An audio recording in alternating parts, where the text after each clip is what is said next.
What's up, all you crazy capitalists, you witty whiskey enthusiasts? Good God. Welcome to the Whiskey Capitalist podcast. I'm Ian. And I'm Shawn. And make sure you like, share, subscribe, follow, and comment down below. Speaking of comments, we already got a comment here. Dad, hey, you guys, I really enjoy podcasts. I listen to them multiple times when I'm working. That's awesome. Thank you so much for the support. Definitely appreciate it. Let's see here. Go to solo.to / the whiskey capitalist for all of our links and ways to stay up to date with us. Go to bit.ly / the whiskey capitalist merch for all of our merch. Check out our fully stacked merch store. I never know how to say that sentence. Fully stacked merch store. A fully stacked merch store. I like that sentence, but it's weird how it comes out. All right. Anyways, so wait, do we have another one? Yeah, let's celebrate Trevor being completely sterile. This is a good, I guess, it's good for him. Is this a new development? Well, I guess if you consider like getting a snip, and then then that would be a development from there. Yeah. He broke down the bridge. Yeah, it's bad for him making new babies, but it's good for pounding vaginas. Why is it bad? Why is it bad for him to make new babies? Do they come out with just like? No, I'm saying that he can't make new babies. It's bad for him to make it. Won't work. Oh, I get it. Not like him having more babies is bad. Bad. Don't do that.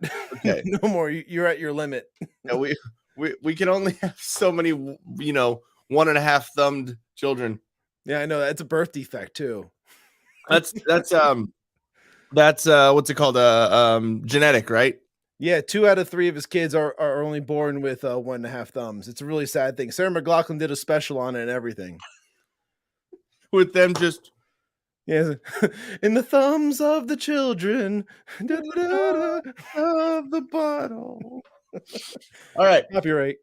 Oh, good God. Yeah, here we go. All right. So today, I need to bring my mic a little closer, I think. I don't know. Today, whatever, when you're watching this, we're going to discuss the disturbing Balenciaga ad campaign that depicted BDSM style merchandise with children in the images. I mean, everyone loves some BDSM every once in a while, but with kids, fuck off. It's the same thing that we've said about so many things, like drag races or drag shows. Hilarious. Drag races, no good. No good. We don't want kids at any drag races ever. drag. I was thinking RuPaul's Drag Race. No, and we don't want kids at drag queen races either. Yeah, that's gross. No, but drag shows, they're hilarious. They're fun for adults. Stay the fuck away from kids. The whole trans thing. If you're an adult, that's fine. Do what you do, but stay away from fucking kids. Same thing. If you want to do whatever you do, keep kids out of the goddamn. Why do you need to do that? It's almost like it's satanic. Anyways, but also every time I hear the Balenciaga story, I get more sterile. Yeah, it's also kind of interesting how they deleted their Twitter and Instagram accounts because of the backlash. I sound more and more Hispanic, like my background, the Instagrams. I'm gonna go to Targets. Did you check the YouTubes, man?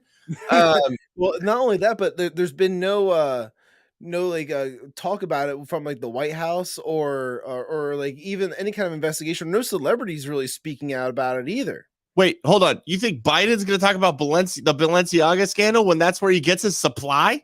Oh, I'm just saying, if they're so like forthcoming in the most honest administration out there, like, yeah, dude, they probably have like a sniffing room, like it's fucking Willy Wonka. And Biden's a whole.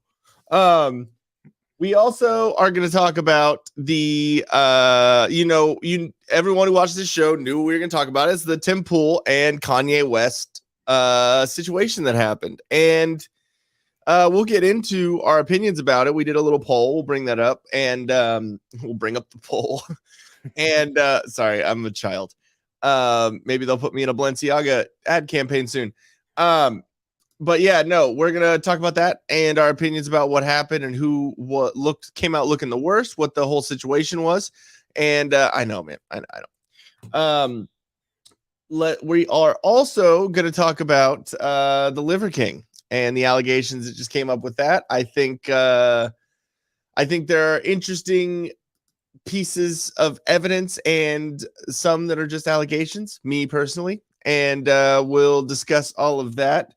And I think that's all that we have on the docket today. Yeah, we'll just see where it goes from there. Yeah, exactly. I don't know. You probably have some funny videos. I might have some funny videos. I don't know. Fantastic. But all right. So if there's anything specific you'd like us to talk about in the comments, let us know and we can get to that as well. But with that, here we go. Wait, here we go. Who else in the level car say yeah?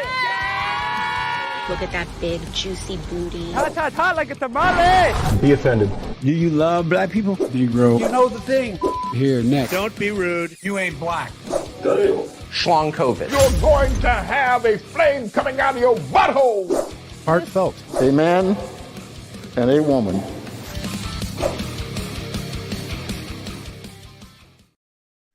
All right. So first thing I will say is that we need to be better about the drops today because we literally used 0 drops last episode. I didn't realize it until we were done.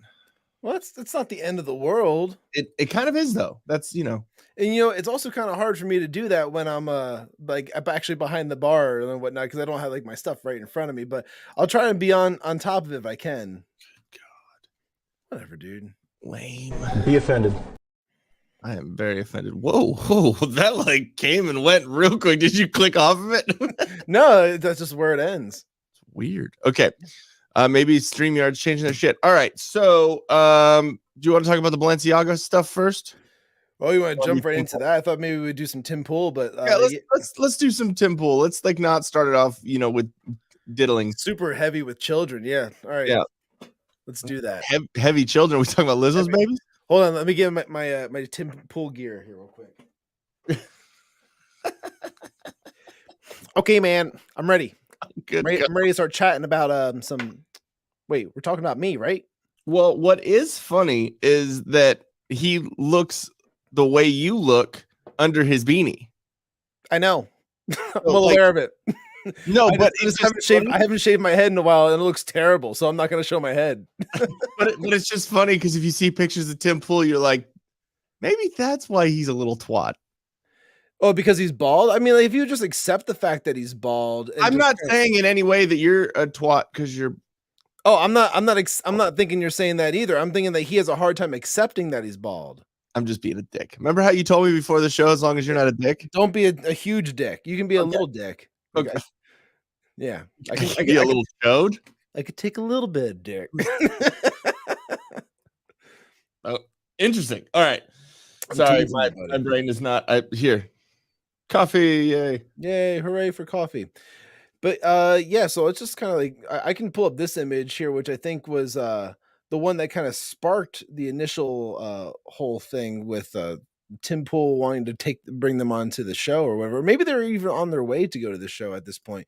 This is the one where they're all in the private jet. They're in Kanye's private jet. Oh yeah, no, that was them on the way. Yeah.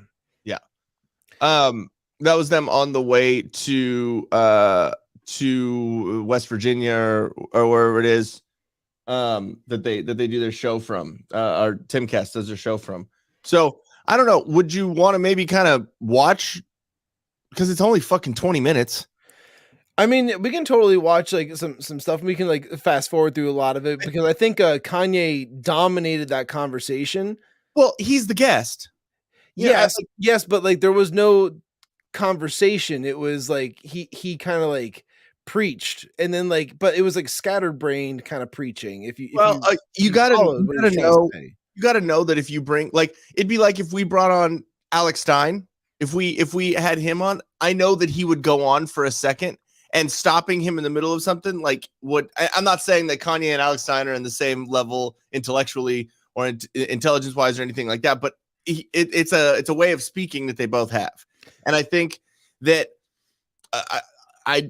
that's why it's weird for me because it's like I agree with both sides on this whole thing, and what a lot of people are doing is only watching. Just like fucking the internet is, they only are watching when Kanye left.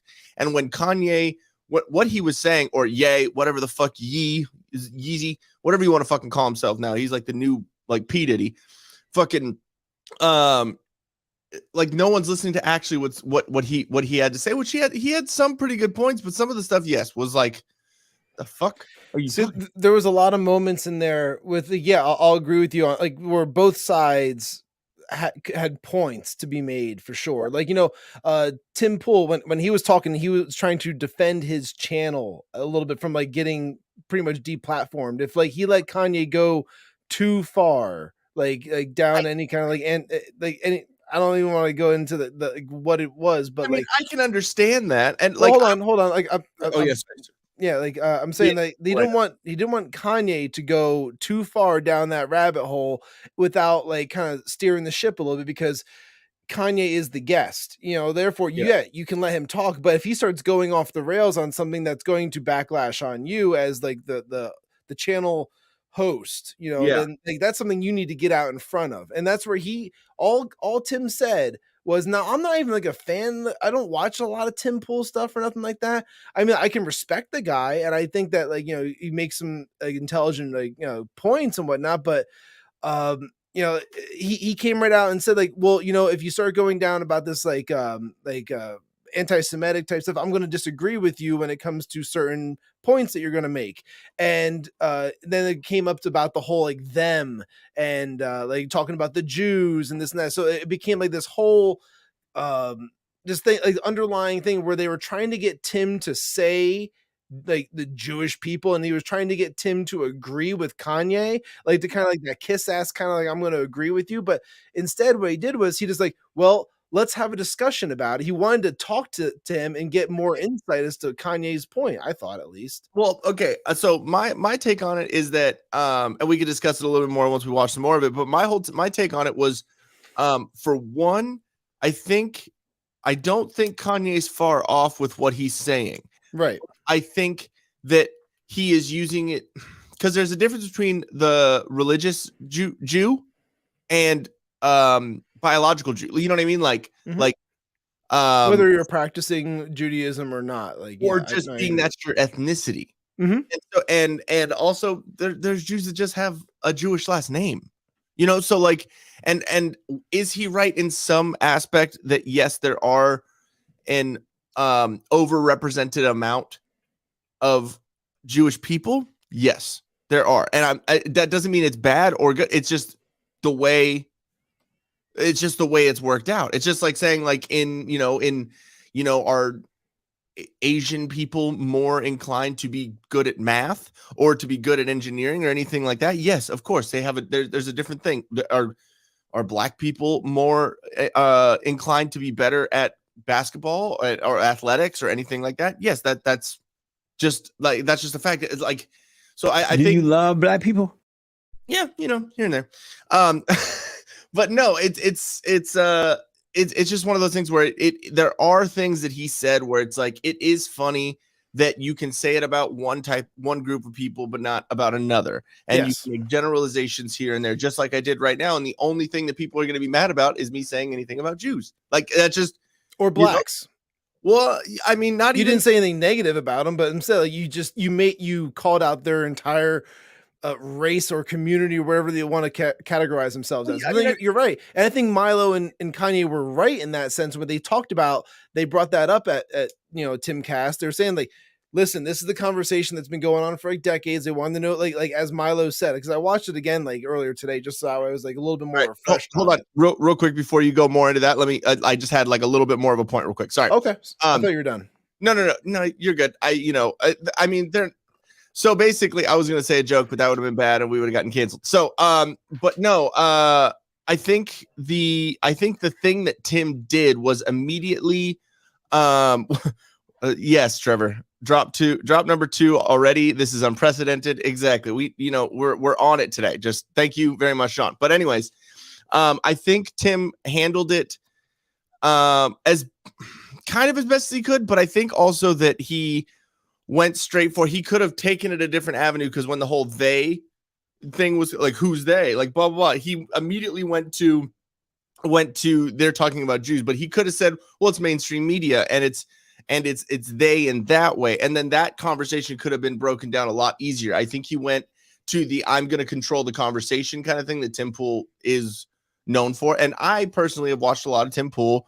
I'm pretty well versed in his content and what's gone on with them, and especially with the Adam Krigler shit that just happened. Right. Like a lot of the stuff that Adam was saying, it's very funny that stuff came out only a couple of days before this happened, because a lot of the stuff that Adam was saying where Tim's kind of a control freak and he does this and he gets, whatever, he has to be the smartest guy in the room is one of the big things that he was saying. And I'm like, I mean, he wasn't wrong, so I don't know, just very interesting. There's two things I can add to that where, yes, you're correct where there are different avenues how Tim could have addressed the entire them type when that came up in the conversation. He could have agreed with Kanye and asked him to specify and go into more of a explanation, really dive into what Kanye's really thinking or what he's really feeling about that versus just saying well, I'm going to go ahead and disagree with you. And he was defending his channel, but there was ways around it that he could have tried to get him to have more of a conversation versus being lectured at, because at one point during that 10-minute long lecture that Kanye was giving to the table, he said that, he was going to get up and walk out. So at one point in his rant, he was looking around the room and made the decision that he was going to leave if things didn't go his way. So that was something that I noticed.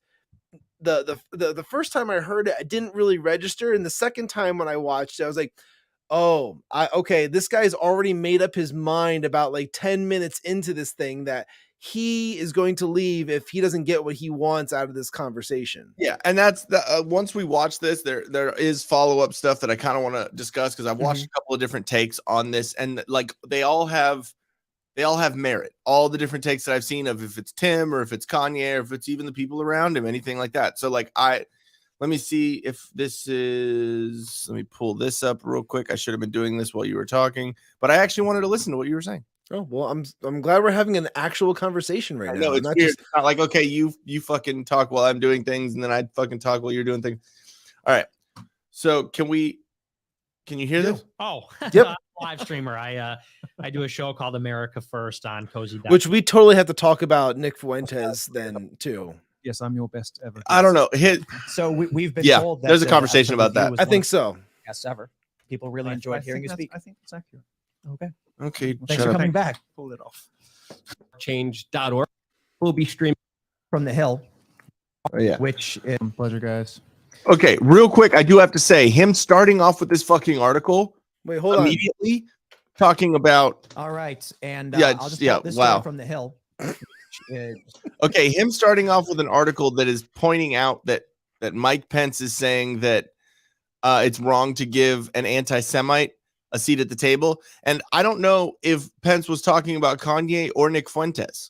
I don't know, you know what I mean? Because both of them have been labeled as that. So I don't know who he was speaking about, but to bring that up right away is kind of like, whoa, dude. Yeah, he pushed the buttons on Kanye for sure with that. Yeah. And honestly, it could have very well been directed at Nick Fuentes, and Kanye took it personally, they were coming at him because he's the guy who's been in the media, and he's the mega star that everyone's talking about. That's talking about the Jews right now, so it's oh shit. He's the guy that, Pence probably is referring to, and not so much Fuentes.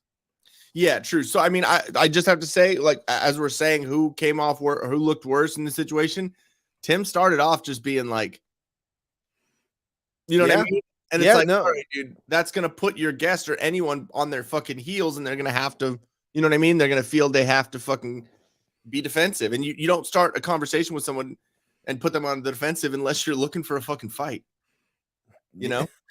Yeah, I think it's a little bit of that. I think it's a little bit of Tim not really knowing how to approach this conversation. I think he may have been a little out of his league, to be honest, with having these types of personalities in the room with him.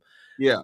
Just a little bit, Yeah, I I mean- know he's had some big names in the office with him before, but like this is a whole nother level of having this many like big personalities in one room. Then again, you know, on the side of Kanye, if he's going to be running for president, if he's going to be doing all that stuff, he has to be able to combat and have answers for things that are going to come out that are controversial. So Yeah, it goes both ways. But I think Tim lost out on this one. I think he just coming out with the like I fucked your mom like right out of the like thing right out of the gate. That I mean, I just think that's not right. You know what I mean? You wait a little into the conversation to be like your mom was a hoe. You know what I mean?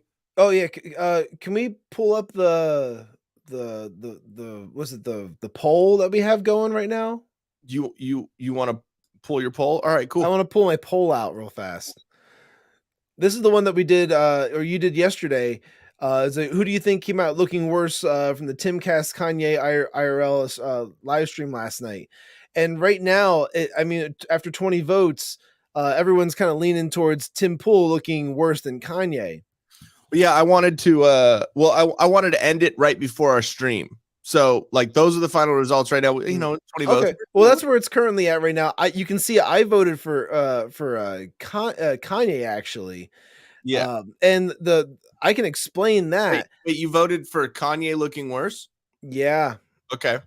And the reason I said that was just because when he got up and left, he didn't defend any of his points to like Tim Pool or nothing like that. He just kind of like he made points and made some like intelligent ones as well, like his observations. His thought process a little scatterbrained, but when someone puts a little bit of a pushback on him, like as Tim did, he's like, well, I'm going to disagree with you on that one. And then next thing you know, he just packed up his stuff and got out. He didn't say anything. He just kind of like walked out of the room. And then that was the end of it. I was like, well, like you said before, you were just getting at the fact that if he's running for president, he's going to have to learn to deal with pushback and have some backup to his policies and or like what he stands for. So like if somebody says I don't like you for this thing you said, he's got to be able to defend that. Yeah. All right, well let's watch some more and then we can have a little bit more too, because some people might not have seen this yet. So yeah, you're right. Cool. We're jumping the gun. We're pulling our poll a little bit too quick. I'm pulling it real hard. You fucking put your poll back in your pants. God damn it. From earlier today at 5 p.m. Pence says Trump should apologize. Where's the It's fly? wrong to give anti-Semite a seat I said the same thing. Where's the fly? To a dinner that happened, and I was wrong a little on the details. So a dinner happened. Nick, you were there. Yay, you were there. I just want to start off by how did this dinner come to happen, and what happened?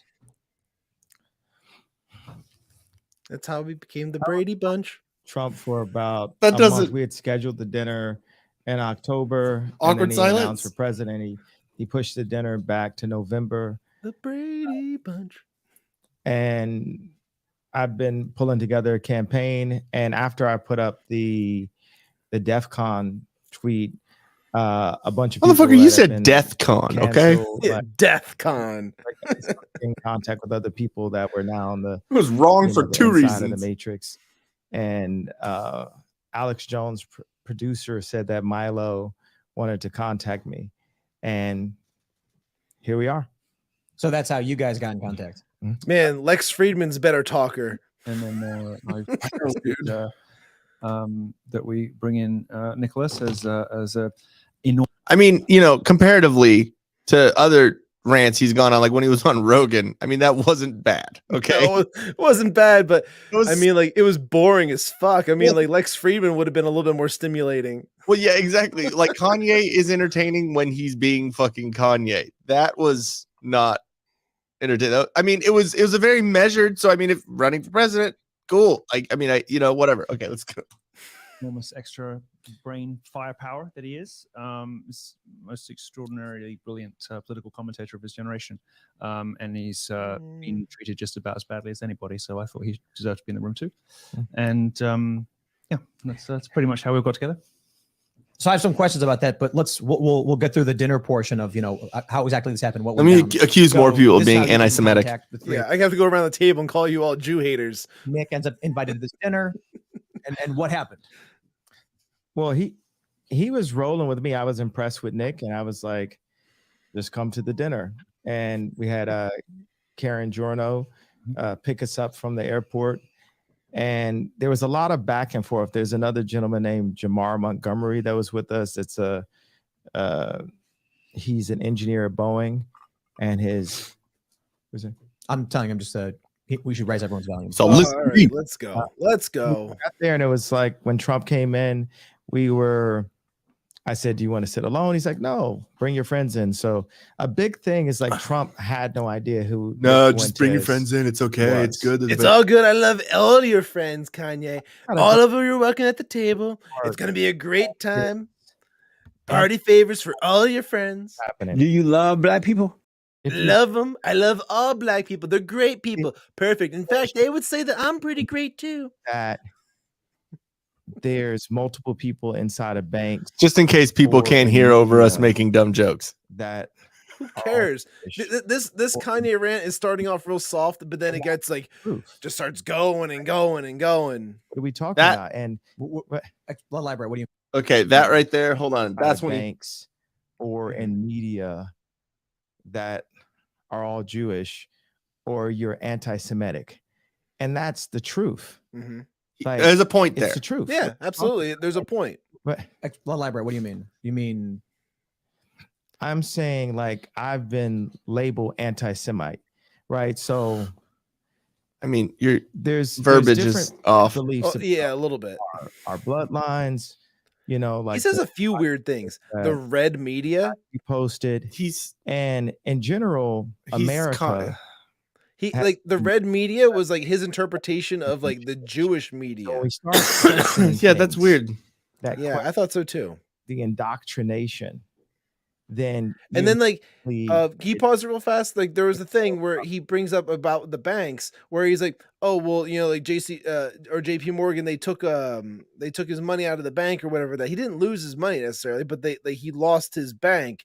And there's like, you need to go to Trump's bank. You need to do this. He starts looking into getting his own bank, and it's like this whole like rant that he starts doing about banking. It boils down to like, well, he's gonna go buy a bank. Yeah. Like so that he doesn't have like normal people problems. He's got like this like 0.0001% He's almost a billionaire. I would hope he didn't have regular people problems. Yeah, this is not regular people problems when you need to like figure out like, well, which bank do I buy? Yeah. So they'll hold my money. You said debanked or what did you say happened to you, or demonetized, deplatformed? Demonized, demonetized. No, not demonized, but similar. Is everyone got to see what's really been happening. And now we can really understand. We can see that Ron Emanuel was right next to Obama, and then Jared Kushner was right next to Trump. It's a dude. I had to rewatch that because it's funny. He does that. Like it's Kanye. Was right next to Trump. So I think that's a drop. That's a drop right there. If you can just get the. I think the issue is one way to put it is you're expounding upon a localization issue Yeah, that you've witnessed. you're right. let me clarify. There are a handful of people that you see are Jewish in a certain place, and then you associate Judaism with the power. Whereas I view that as not relevant to it. Like, yeah, you're substantially more powerful than I am, but I don't view what you're doing as an issue of black people. Yeah, but have you ever heard the term the black vote? So it's okay to put us in one net, but it's not okay for me to put them in one net. This is probably his best point. The basis of the hypocrisy that people have been thinking about Fucking and Milo. knowing about and realizing for This is what the people have been talking about for a decade. everybody in the country was wondering what is the root of this hypocrisy? Why can people talk about white people a certain way? Why can't they talk about that group a certain way? And What we were saying earlier. the wretched and wicked and oppressive prevailing orthodoxy of cancel culture. Well, it turned out that the one thing that was going to break the dam was the biggest star in the world, and it took the biggest star in the world to do it. Little kiss ass, but now- he's employed by him. He's employed by him. Issue. I don't like. Love you, Kanye. Are you guys familiar with what that is? I mean, Yeah, didn't they he used to started it, date a and black they've dude? been A visible. black Muslim, actually. Can't break it. When I was asking you about running for, He was fucking Dave president, Chappelle? you admitted, oh, you'd be good for the black vote. And I said, is that So, because gotcha, I'm bitch. black? No, not just because of that. So was that. Ah! I think. I didn't say that was the only reason. I said it was because you're personable to the common person, and you probably would do well with the black vote. Absolutely. Okay, Tim, just don't try and explain it. Just say, yeah, I might have misspoke, because the more it's one of those things like, I don't oh, think that's a misspeak though, because like well, it goes no, against- Kanye took offense to it. it goes against what he said about generalizations. Because he was saying, I don't generally say, since there's so many, Jewish people or people with Jewish last names or anything in a, I don't generalize that as they are in power, but he's saying the black vote. So I can understand where Kanye's like, but hey, why there's a little hypocrisy here where you say you don't use generalizations to explain things, but then you just use the generalization. So I can understand that point. Not saying he's right about it, but I can understand that he's pointing out the hypocrisy of, you literally just told me before we started that you're good for the black vote, but me saying that, hey, Jews in power, I'm just saying. Now, but the one thing is we have to admit that things exist, and there's things actually I got into this on Truth Social today with this one guy where he was upset because I posted what our imaginary ticket was. It was Trump, Carrie Lake, and then Milo as press secretary, and then Kanye as Black Caucus leader, and and then he was like, Black Caucus is racist, blah blah blah, and he was going on because it's if you made it a white caucus, that would be racist, so therefore the Black Caucus is racist. I'm like, yeah, you're right. If you flip the roles and you flip the races, it is a racist kind of thing. But it exists. Deemed it racist, not because it is actually racist. It's just, you know what I mean? Yeah, but it exists. It's a thing. So therefore it's just when they're saying the black community, the black vote, that's what all Tim was saying is that oh, well, Kanye, black people are going to vote for Kanye. And that's just I want to say a little bit of tribalism that goes along with that a little bit. I mean, you feel like somebody who's representing you, somebody who's you could relate to a little bit. So therefore they're gonna vote for him a little bit more for that. Is that a bad thing? I don't think it's a bad thing by any means. I think if Kanye was serious about running for president, he would be like, yeah, thank you. No, I mean, yeah, and I do get that. I just think saying that one group isn't a monolith, but another group is a monolith, in that way, I think that is a little hypocritical. So I will give Kanye that point of the fuck are you talking about? I'll give him that point.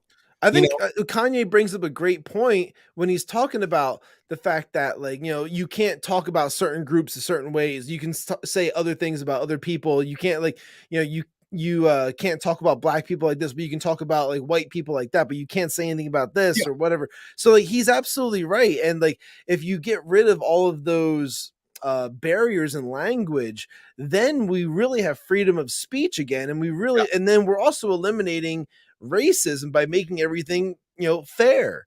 It's all kind of balanced if you get rid of those limitations to your language. Yeah, I definitely have to agree with that. We do have to work in the realm of reality of what we are in, and just realizing the real world we live in, which is something we all need to do. But one thing I did notice, and I thought was kind of funny, is that isn't it funny that the Black Caucus is smaller than the White Caucus? You would think it'd be at least twice the size. Yeah, I mean, it should, or at least girth. The girth of it should be a little bit wider. We're putting Lizzo in there. All right, here we go. We got jokes, motherfuckers. Of course, I think jokes and jokes. I think race jokes, plays a role in a lot of things. Absolutely, and I think that's for. I think the construct of race has really been forced upon us as just something for us to be woke about and just constantly talk about and use it as these walls. Smash the like button. Well, let's look at smash the subscribe. If you say in this neighborhood where they gerrymander this amount of time, does he know what that hey, means? I wasn't doing that. I was just gerrymandering. It's not gerrymandering. and the Hollywood executives and the people at the bank that debanked me and then froze my accounts.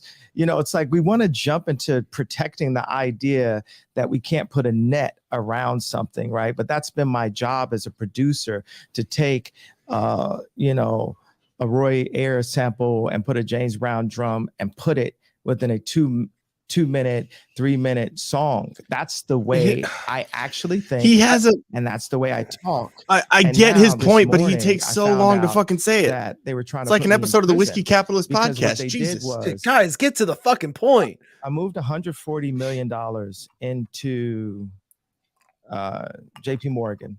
And I said, I want to talk to Jamie Dimon. Like, look at me. I'm just going in naive, you know, multi-billionaire. Like, maybe Jamie Dimon will let me in on some deal flow. Wrong. And I'm just like banging deal flow. Hands, like, I want to. You want an insider trading. You don't admit that shit on fucking air. For complaining. You gonna buy or sell anything, dude? You're like, you need to go to Trump's, the bank, AXO, whatever, you got to go. And I'm like, I've been trying to buy my own bank for the longest. So is Trump an AXO? How to get my own bank. It's like 50 million, 75 million. So I'm about to buy my own bank. But then as you're about to take the money out, here comes Adidas with a $275 million bill for marketing funds that they agreed upon. Because I said to them, hey, I'm the marketing, give me the marketing fund, which proves by the response they got when they, you know, stole the design. I can understand if Adidas wanted it back because they took away their contract with you because of shit that you said. So if you're the marketing and they're not going to do a deal with you, then your marketing is shit. So I can understand why they would be like, no, like give you that fucking shit back. Especially if they don't want to use him anymore. Now it's like, all right, now we're going to take it. We're going to rebrand it. We have to do this, but you still owe us this amount of money. Yeah, so I can understand where he's wrong on that one. I'll give him that.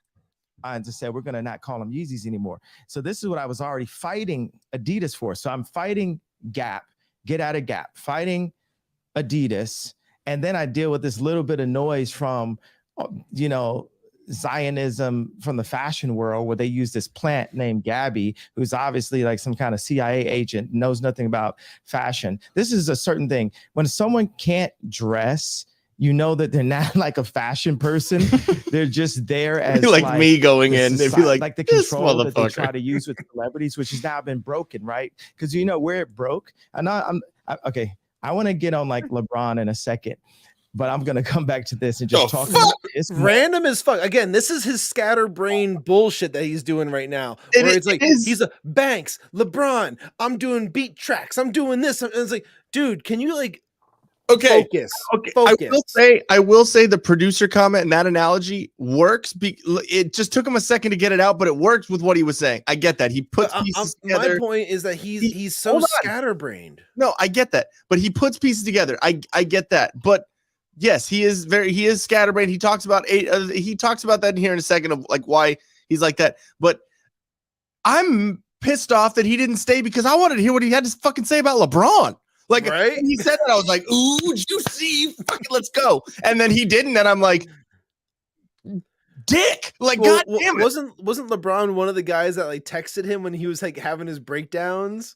Yeah, like I think there was some shit that went on with that, and then LeBron is against Kyrie and the way that Kyrie thinks, so it's like, and then he like, you know, yeah, because there was Puffy, LeBron, a bunch of those guys were like messaging him like, dude, you okay? You good, bro? Do you know what Sean Puffy Combs? I mean P Diddy. I mean Puff. I mean Puff Daddy. I mean Puff P Diddy. You know what he calls himself now?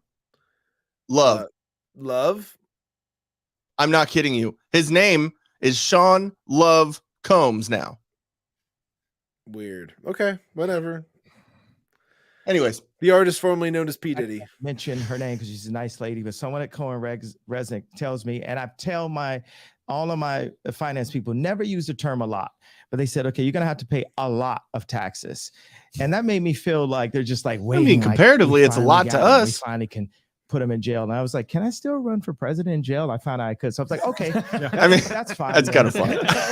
It's funny, but he actually probably looked that shit up. He's like, can I really do this? Yeah, I guess you can. JP Morgan and Chase did, just like Deutsche Bank did. So there is an issue to bring up with that. But when it comes to the race stuff, I think this is an important discussion to have because I have to complete this thought. You guys got to shut the fuck up, dude. Because I'm talking about literally finding out that they were trying to put me in prison this morning. Watch this. So this morning.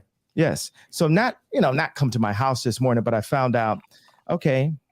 So they put a $75 million hold on 4 you of gotta my throw accounts. shade. And then they said, you owe a lot of tax. Good burn. I like that. Not how much a lot was. They said, well, around $50 million.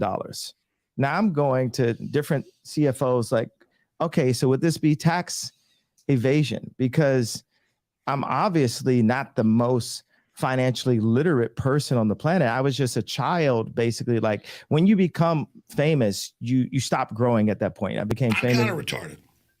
Handlers around. I had my mom around, different things. And it was always like you go from one handler to the next handler to the next handler. So now I'm having, I get to actually learn how to run a company. I get to learn how to, I don't care.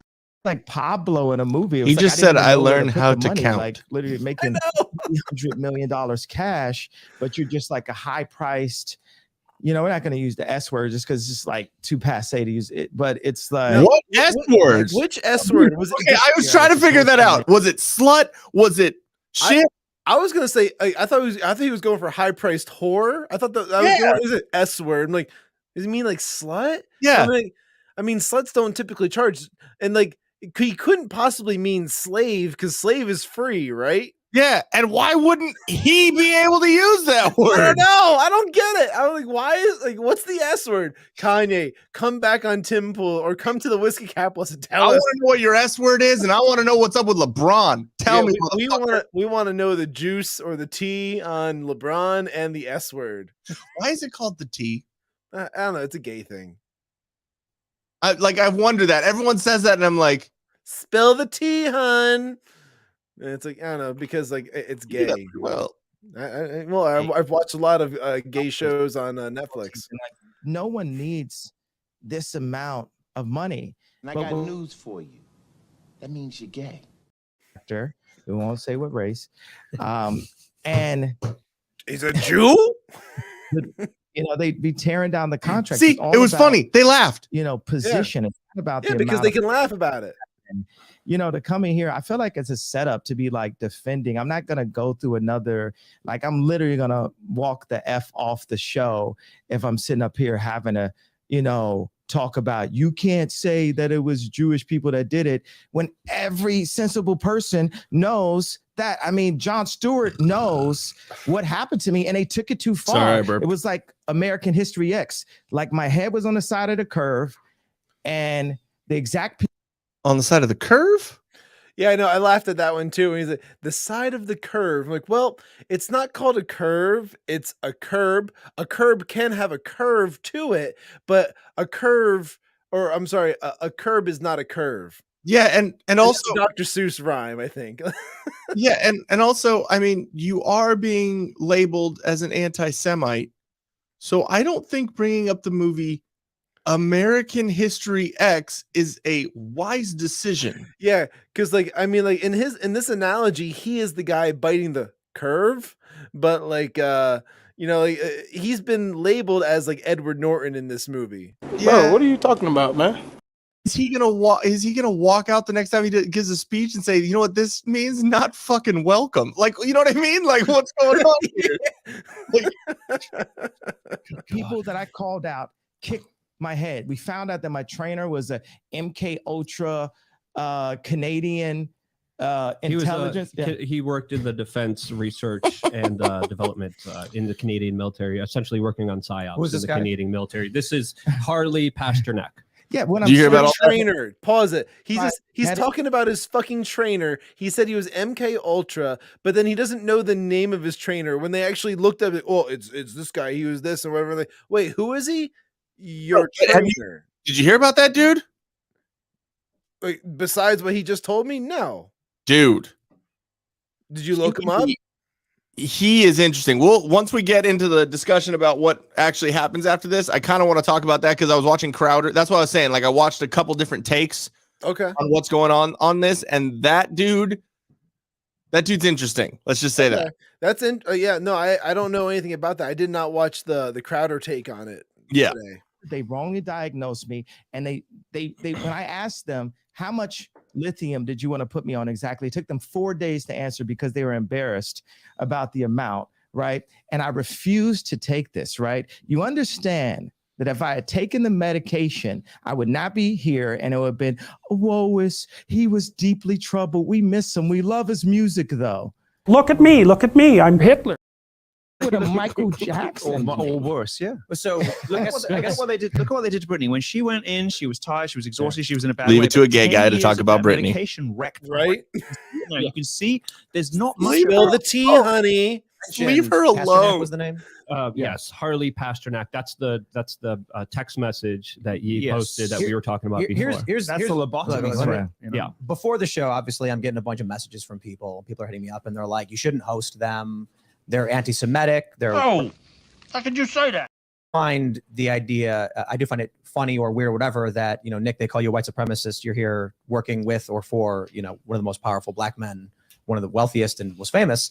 But a lot of people are saying on the right, specifically, don't platform them. And what they're thinking and why they're thinking it, they're involved in what may be the biggest news story of the past week. And we have an opportunity to sit down and talk. Because the red media controls both sides. It just said the red media. What the fuck is the red media? Trump, Ron Emanuel was next to Obama. But see, since 1940, go ahead. I was gonna say, isn't that an issue of these individuals? Like you're extrapolating. I'm going to order with the last of my money that's available in a different account. I'm going to order a PJ before I sit and have another Lex Friedman conversation. When they're trying to put me in jail for my opinion. But I'm not going to have that opinion. I don't care about people. Those are bots that are trying to tell you. We realize, look at Pence. He sold Trump out. You know what I'm saying? It's like, I would have never, but he's not wanted to do anything that hurt Trump. What is it, your period?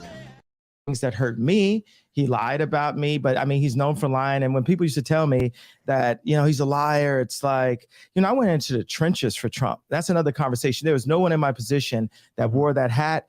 And all of my surroundings exhausted me. It was like death by 1,000 questions. I know I'm jumping thing, but what I'm saying is, I know you got a rep for your people online, but it's you got a person in real life that I'm not with it, bro. I lost the money for the freedom of speech. And that's what makes me the only American that we know that really deserves to run the country, because everyone else, your boy DeSantis, Trump, whoever, they bobbing his head along, like he's listening to the jams, Kanye jams, like it's going to play the game. Listen, go back.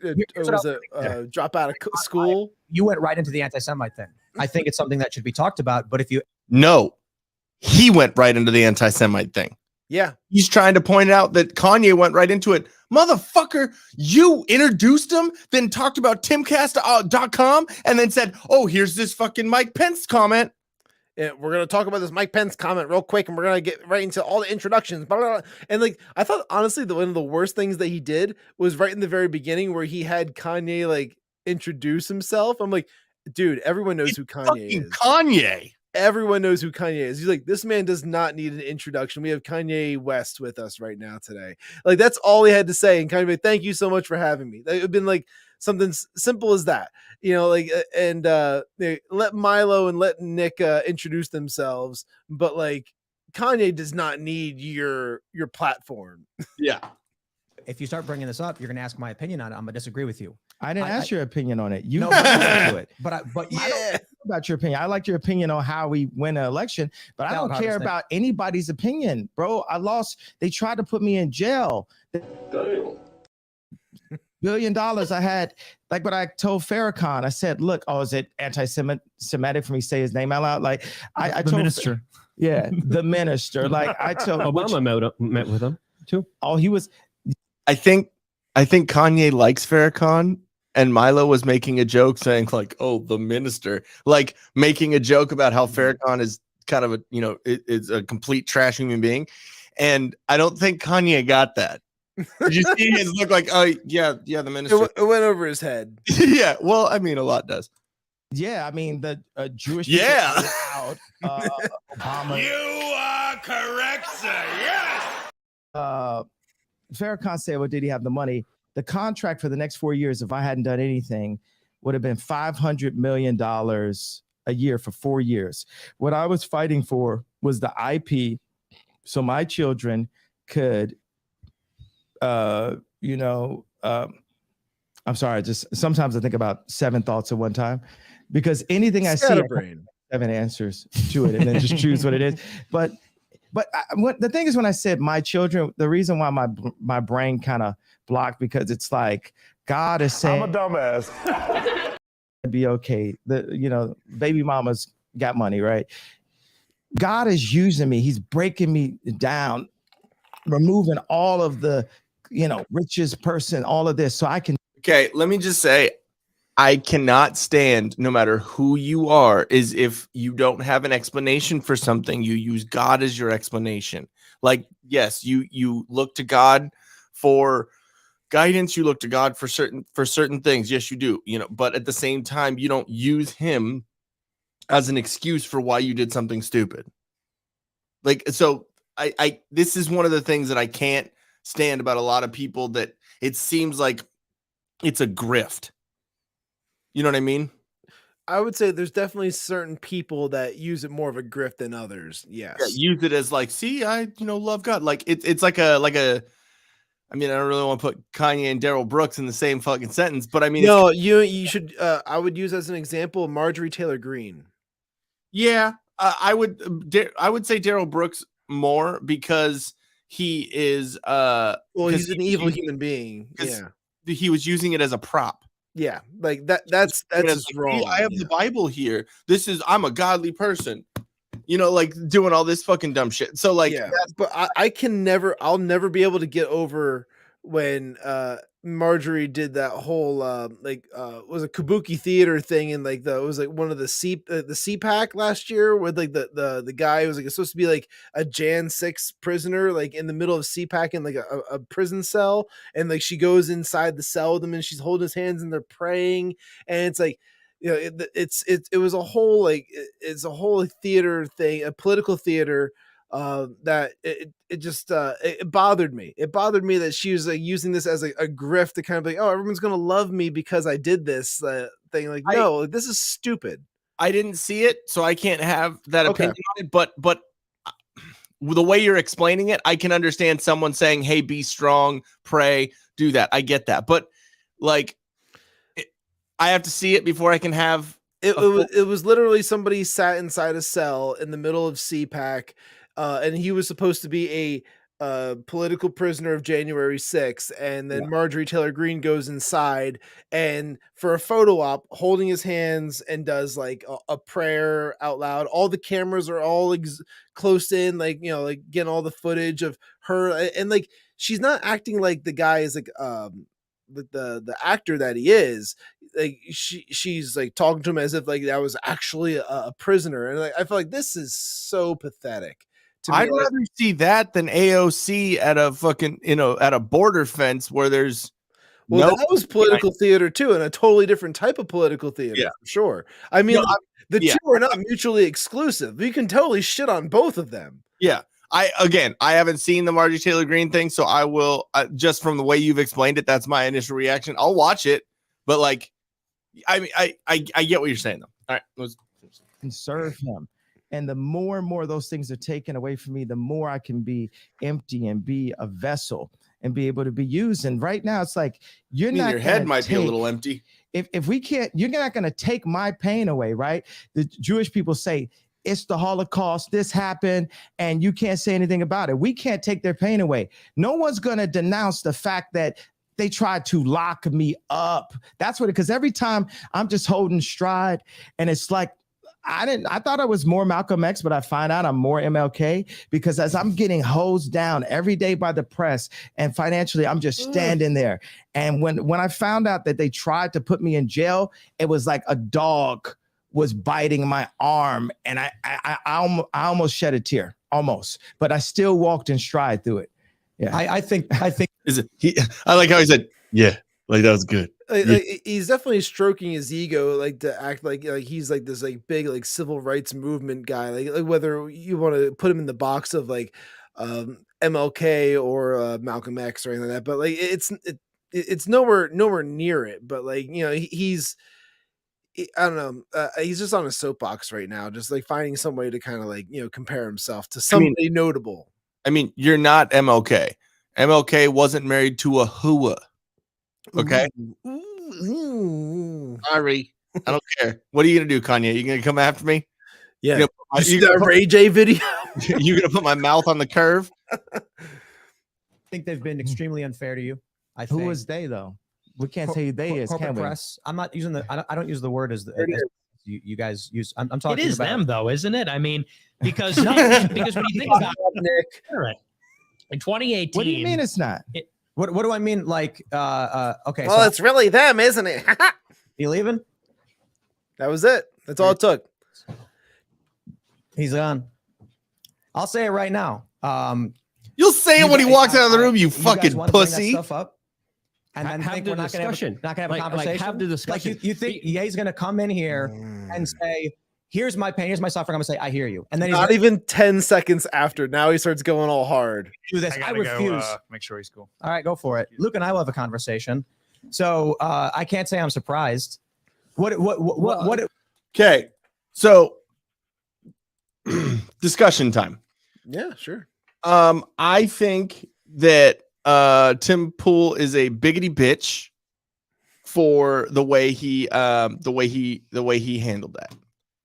And at the very end, yes, okay. Because he didn't say those things to sorry, I'm sending something to my computer from my phone so I can bring these up in a second. Excuse me. But yeah, so I do think that he didn't say anything to Kanye while he was in the room. Like he was very, which I mean, I'll give it to him. I understand, like, it's Kanye, it's a bigger star, whatever. I get that. But at the same time, fucking stand on your ground, stand on your opinion, stand on your convictions, and I think that Kanye made some good points, but at the same time, I don't think he realized he made those good points until 2 seconds after he made the point. I don't think it was a planned point to be made. I think his brain just fell onto it, and so which is a big issue if for someone to be running a country. It's like, do we want Black Biden like that? Like, I'm sorry, but that's literally what it would be. Like, am I wrong? No. I was just letting you finish to make sure you get it all out. Sorry, I'm not used to that. Well, I don't want to cut you off on if you got more to add to it, but no, you're not wrong. So when it comes to Kanye running for presidency, to me, it feels very gimmicky. It feels like this is not a real run for presidency. He's saying it and he's stirring the pot, but I think if anything, like I said before, I think I said this on Monday, this is good competition for Trump to be on his game, to kind of like, really represent the people, to kind of like really like say what people like, want to hear almost, like not just say it, but like, follow through, hear what people are really like, complaining about what needs to change.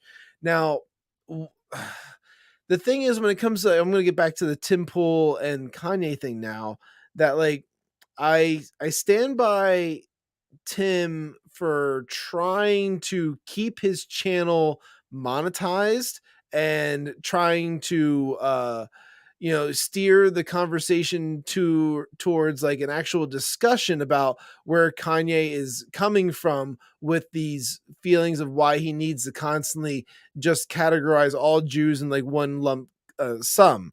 Now, that was really what Tim was trying to get at, in my opinion. He was trying to say, like, why do you feel you need to go after all Jews, in this scenario? And I don't think he's wrong for that by any means. I think if anything, the way he went about it was wrong. Where, like you said, right out the gate, he brought that article up, which already paints Kanye in a negative light, and that's going to set the mood. Then halfway through Kanye's rant, if you caught it or not, he says, I'll just get up and I'll walk out. So like he's already got it in his head that he's ready to leave. I think that was there's two things. And sorry to interrupt you. Did you have more on that? Because I can go a little bit longer on that one. But no, please finish and I'll jump back in. Yeah, like on that point, it's I can see it either as I can see it either as because of Tim's initial. Like, because I mean, obviously, we fast forwarded through the first couple of minutes, like of introducing who this was and blah blah, blah like you were saying and all that. So I just didn't want to hear him fucking pitch Timcast.com.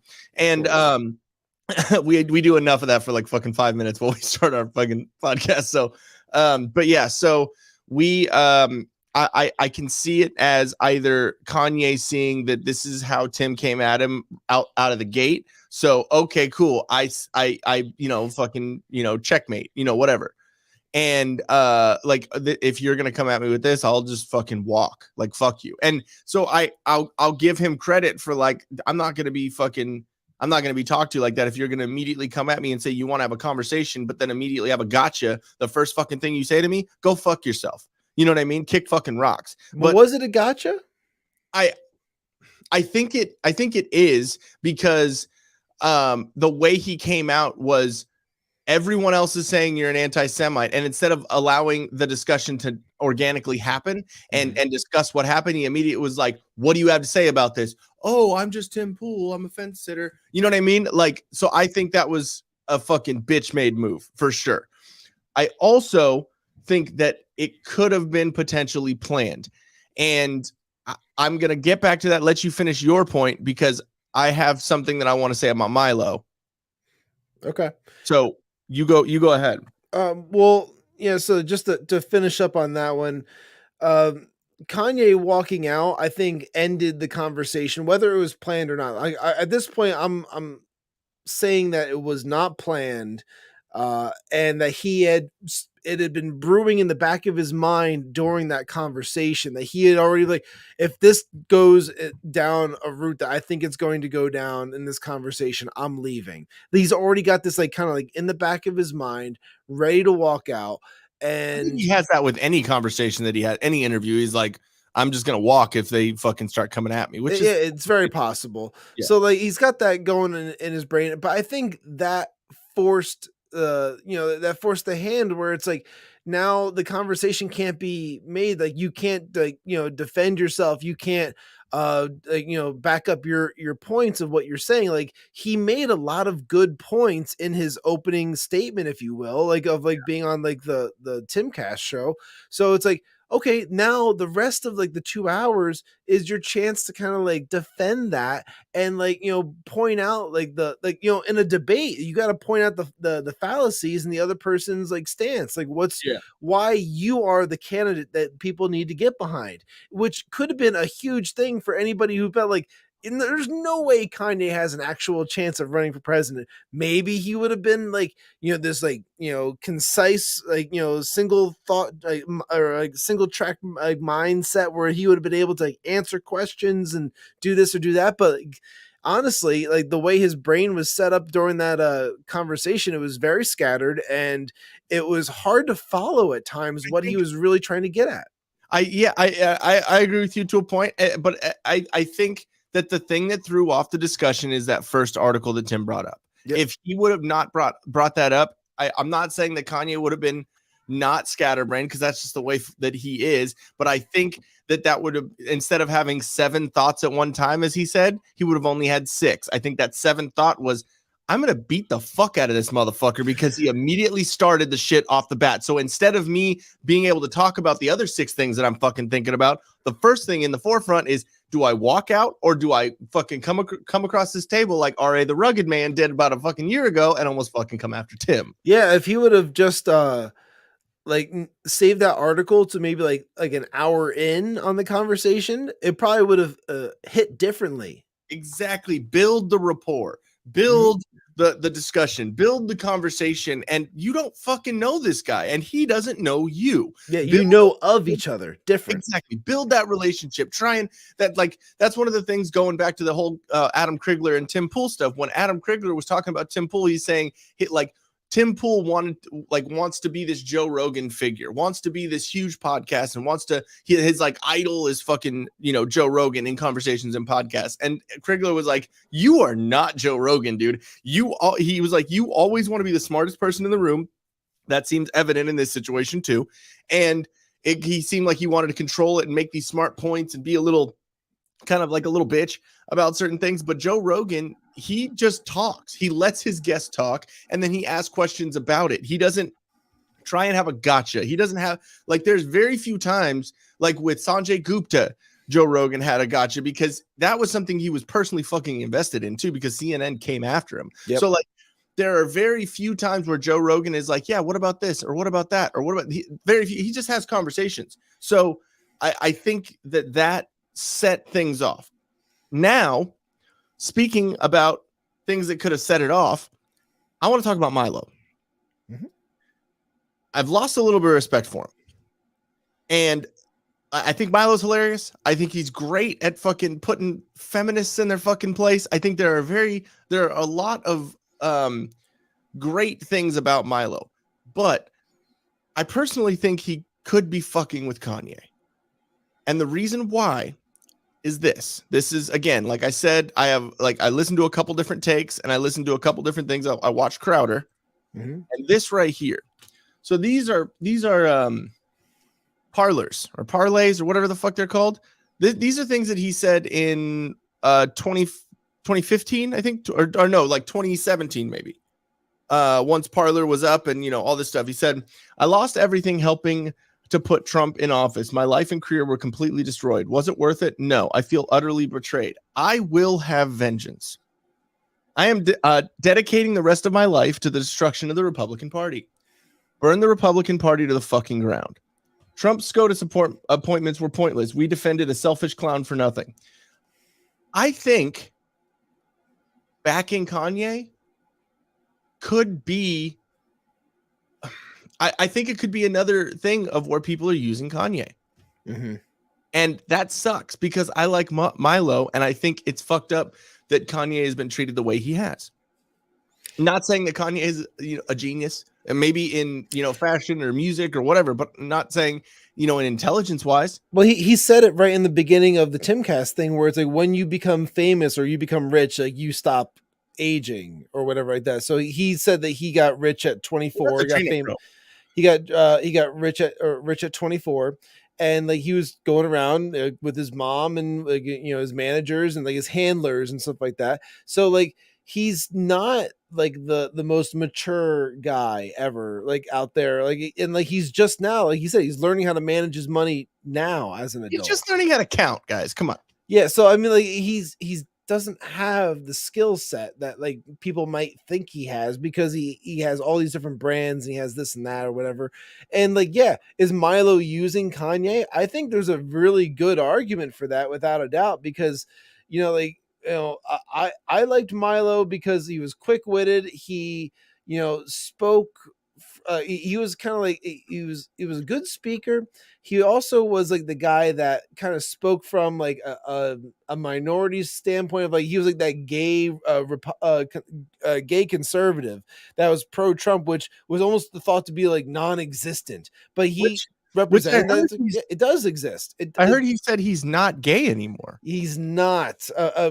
This is again going off of what he's said from his telegrams and different things like that, where he's I don't want to say converted himself or conversion therapy or nothing like that, but he's found God, and now everything is always Bible.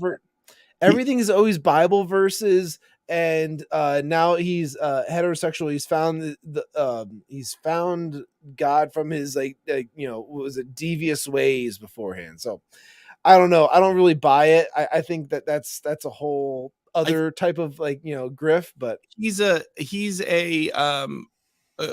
what is it? not controversial. He's not contradictory. There's a contrarian. He's a contrarian. That's the best way to fucking explain Milo, in my opinion. And I think that the LGBTQ elemental P plus, 7, 8, 9, I think that since that's so prevalent now, he has to be contrarian because that's how he is. So like, you know what I mean? Like there's an argument to be made about maybe he's just, again, grifting. Yeah, but it's not a bad thing if he's gay. Like if he's gay, just be gay. Just be you, dude. Like that's not a negative thing as long as you don't make it out to be like, weird, like how the LGBT has created this whole like culture around like, children, unfortunately. It's like that's where it's fucked up. But it's like, be gay, just don't be a bundle of sticks. Like, come on, dude. That's it. When I started that sentence, I could see your face like, are you about to fucking say it? Like, don't say it. You're gonna say it? Oh, well, just yeah. Oh man. Okay, so that Harley Pasternak, right? The guy that they were talking about, his training? Okay, so this is something again, this is what I've gotten from Crowder, but this has been something that has come out. So this is, let me see if I can, there we go. Okay, so this is who he is. He's interesting looking. It says he kind of looks like Moby. A little bit. He says, this is a text message from him to Kanye. I'm gonna help you one of a couple of ways, but he only lists 2. So anyways, first, you and I sit down and have a loving and open conversation, gay, but you don't use cuss words, gay, and everything that is discussed is based in fact and not some crazy stuff that dumb friend of yours told you or you saw in a tweet. I think he's talking about Candace Owens, so racist. Second option, but that's okay for him to say, right? But he can't say things about Jews. Anyways, side point. Second option, I have you institutionalized again, where they medicate the crap out of you and you go back to zombie land forever. Play date with the kids just won't be the same. Yeah, I remember seeing that one. Horrifying. Yeah, I remember when Kanye shared that one. I remember seeing that. Like, yeah, that's pretty extreme. So being used either by the people he's with now or before, like going to different situations. Now, Harley Pasternak was he actually was in Canada, was part of like military experiments and stuff like that, where he said that there's a video on the Crowder thing where he's talking about how he actually gave soldiers it was like a narcolepsy drug, and he gave it to soldiers to see how long they could stay awake, like just basically doing human experiments on people. Right. So maybe it wasn't MK Ultra. Maybe that was a little far-fetched, and that's just where Kanye's brain went first. But he wasn't completely wrong. Right. You know? So, and I mean, I can feel for the dude if these are the influences that he's had in his life, and these are the people that have been like, saying shit to him and trying to, tell him this or that. I can feel for him if that's what's going on, and it just, they happen to have Jewish last names. Like, I can understand where he's coming from. It might be short-sighted, or it might be, not completely accurate. Like, it's the religion or the ethnicity of the person that is causing him to do this, but he's not wrong. He's wrong, but he's not wrong. I get you. You know what I mean? So I don't know. I thought that was fucking really interesting. How, and it just goes to show how much mainstream media, or they would like we've been shown so many times over the past 6-7 years over how like they work. Right. I don't know. Are you done with this?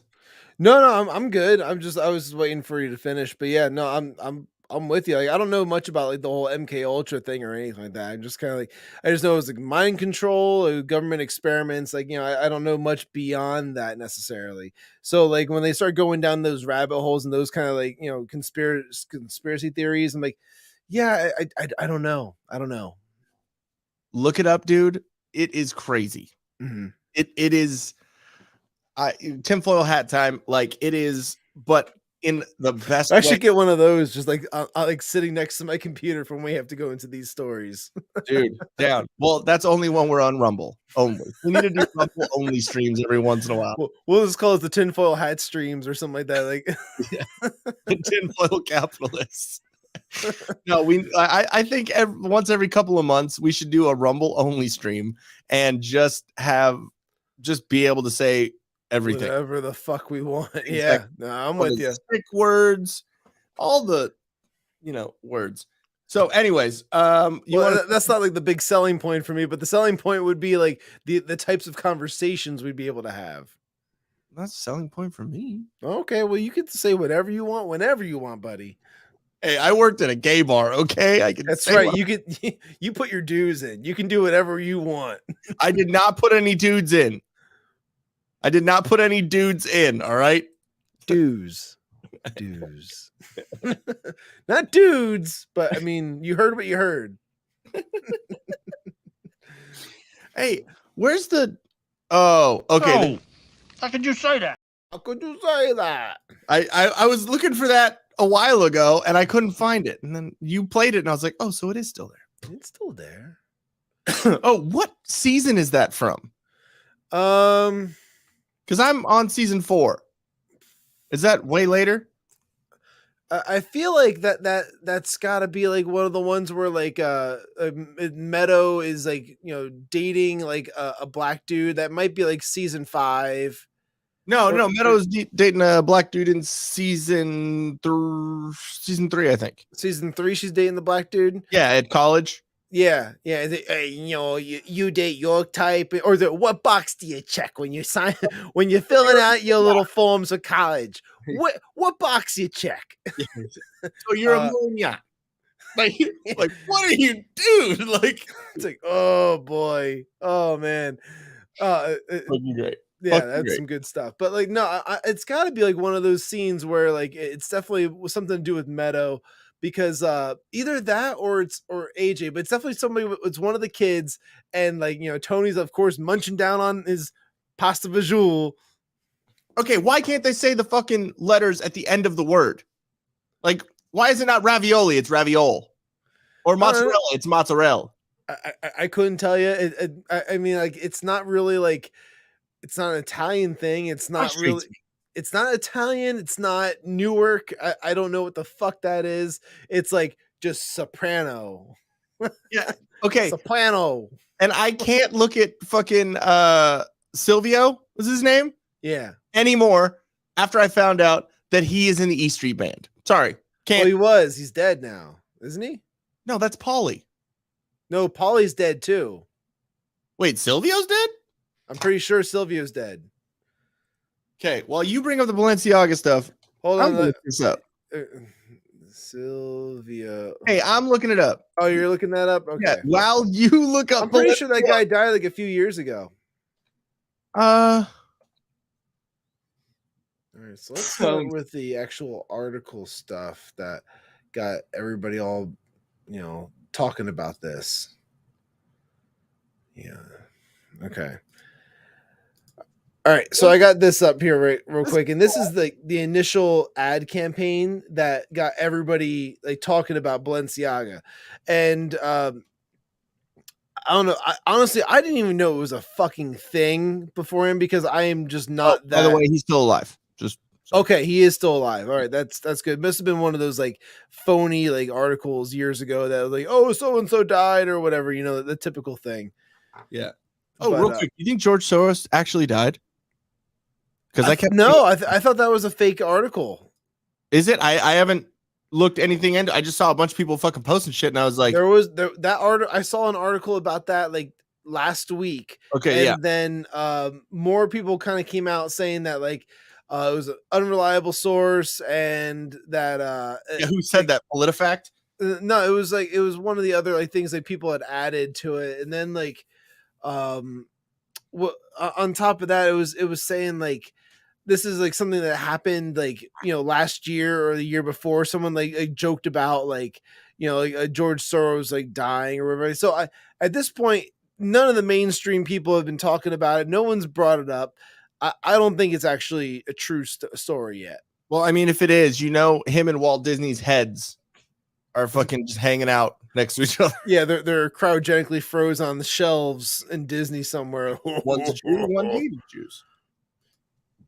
Well, here's the images that went from like this ad. So the initial ad here is like, and it's a bunch of photos. It's not just this one, but it's these bears that are like bags. They're like purse bags of like bears in bondage, and they all have children in the photos. How dare you? So like there's that, but then like it goes to like more of this type of stuff. So then here's another one, and like it's the bears in BDSM outfits, and like again kids, and then oh look, buy a gift for so and so. Now this is the photo that everybody on like Reddit started going off about because they zoomed in. Yes, they zoomed in right here, and God bless Reddit because they're the ones that look up this shit. And this is apparently like an excerpt from like a lawsuit that had to do with like child trafficking.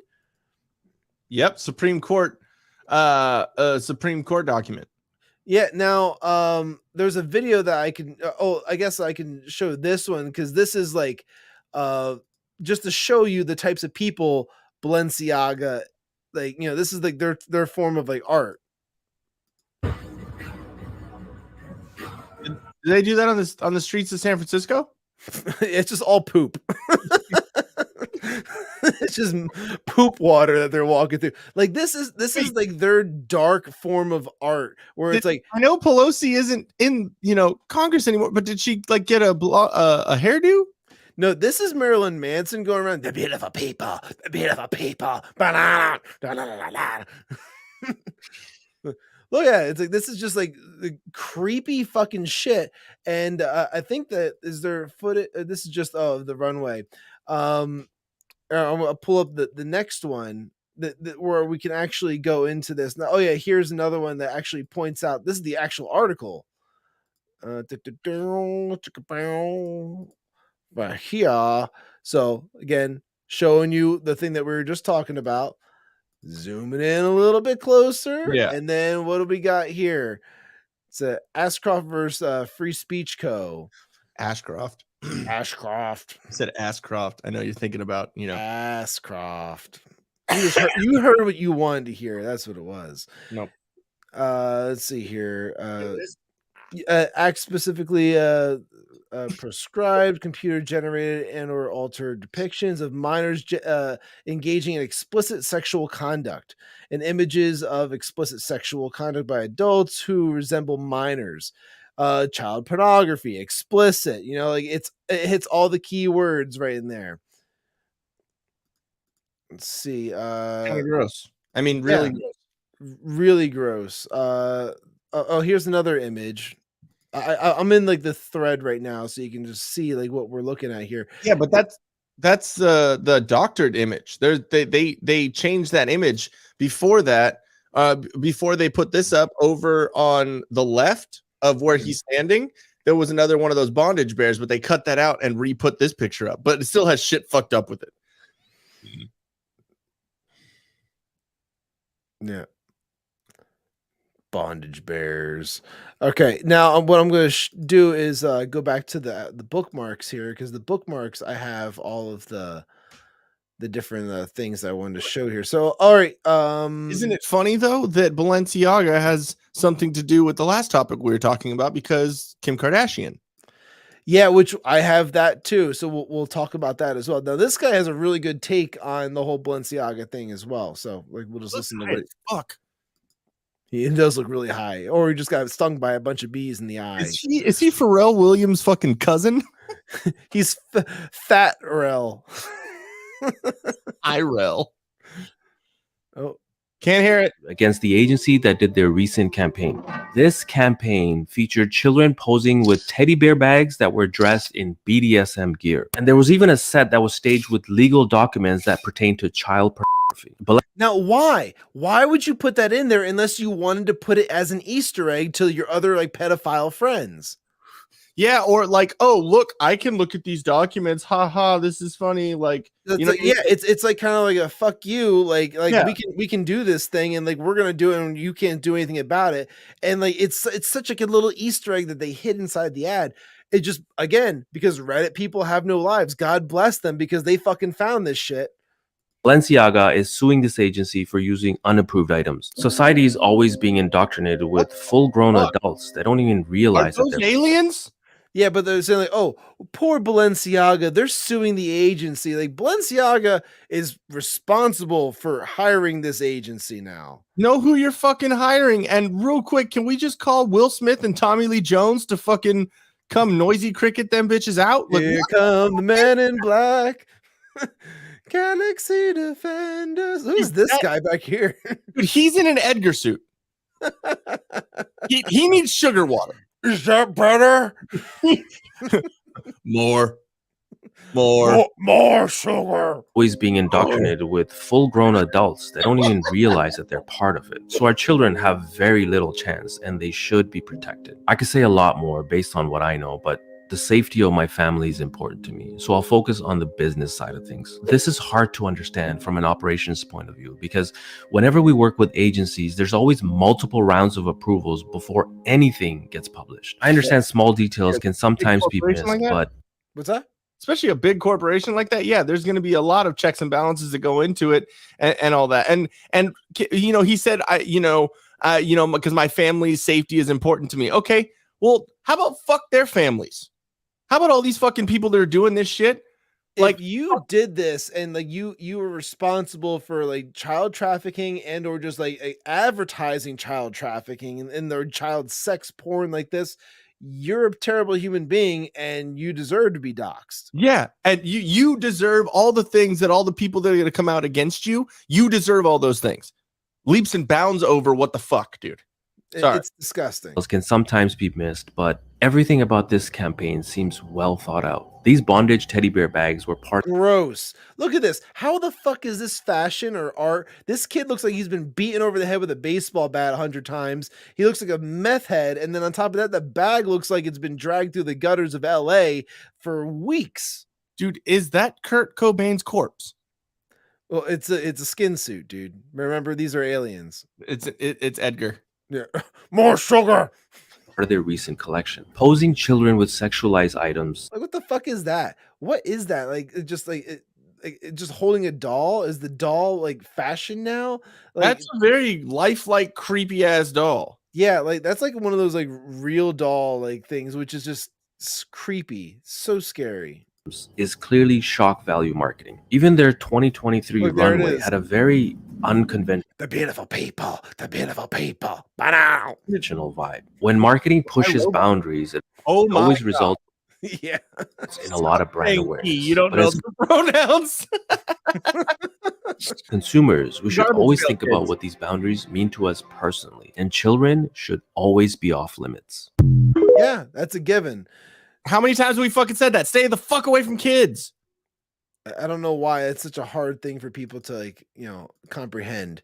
For some people, it is a hard thing. Now, there's even more of this, which this is where it's going to get a little, I don't want to say necessarily NSFW, but kind of NSFW for like, Can we show it on YouTube? Yes, we can, because there's worse shit on YouTube and all the really nasty things are blurred out. Thank you. We're not about to play dick or dildo because that's allowed. No, I know. Unfortunately, dick and dildo is allowed, but this is artwork from the main stylist.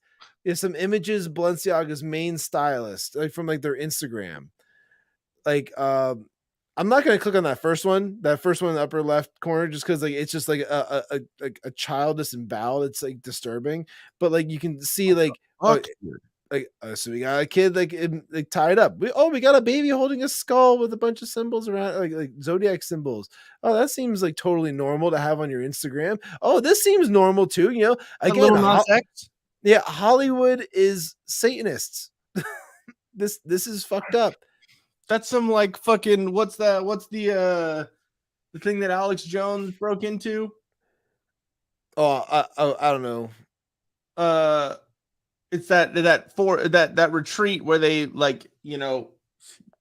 make like a child sacrifice to the god Mollusk or whatever. Oh, okay. I know what you're talking about now, but yeah, again, like, and look at it, like again, same same fucking thing. You know, same account. Here we go. Like kids being tied down to freaking tables. Real quick.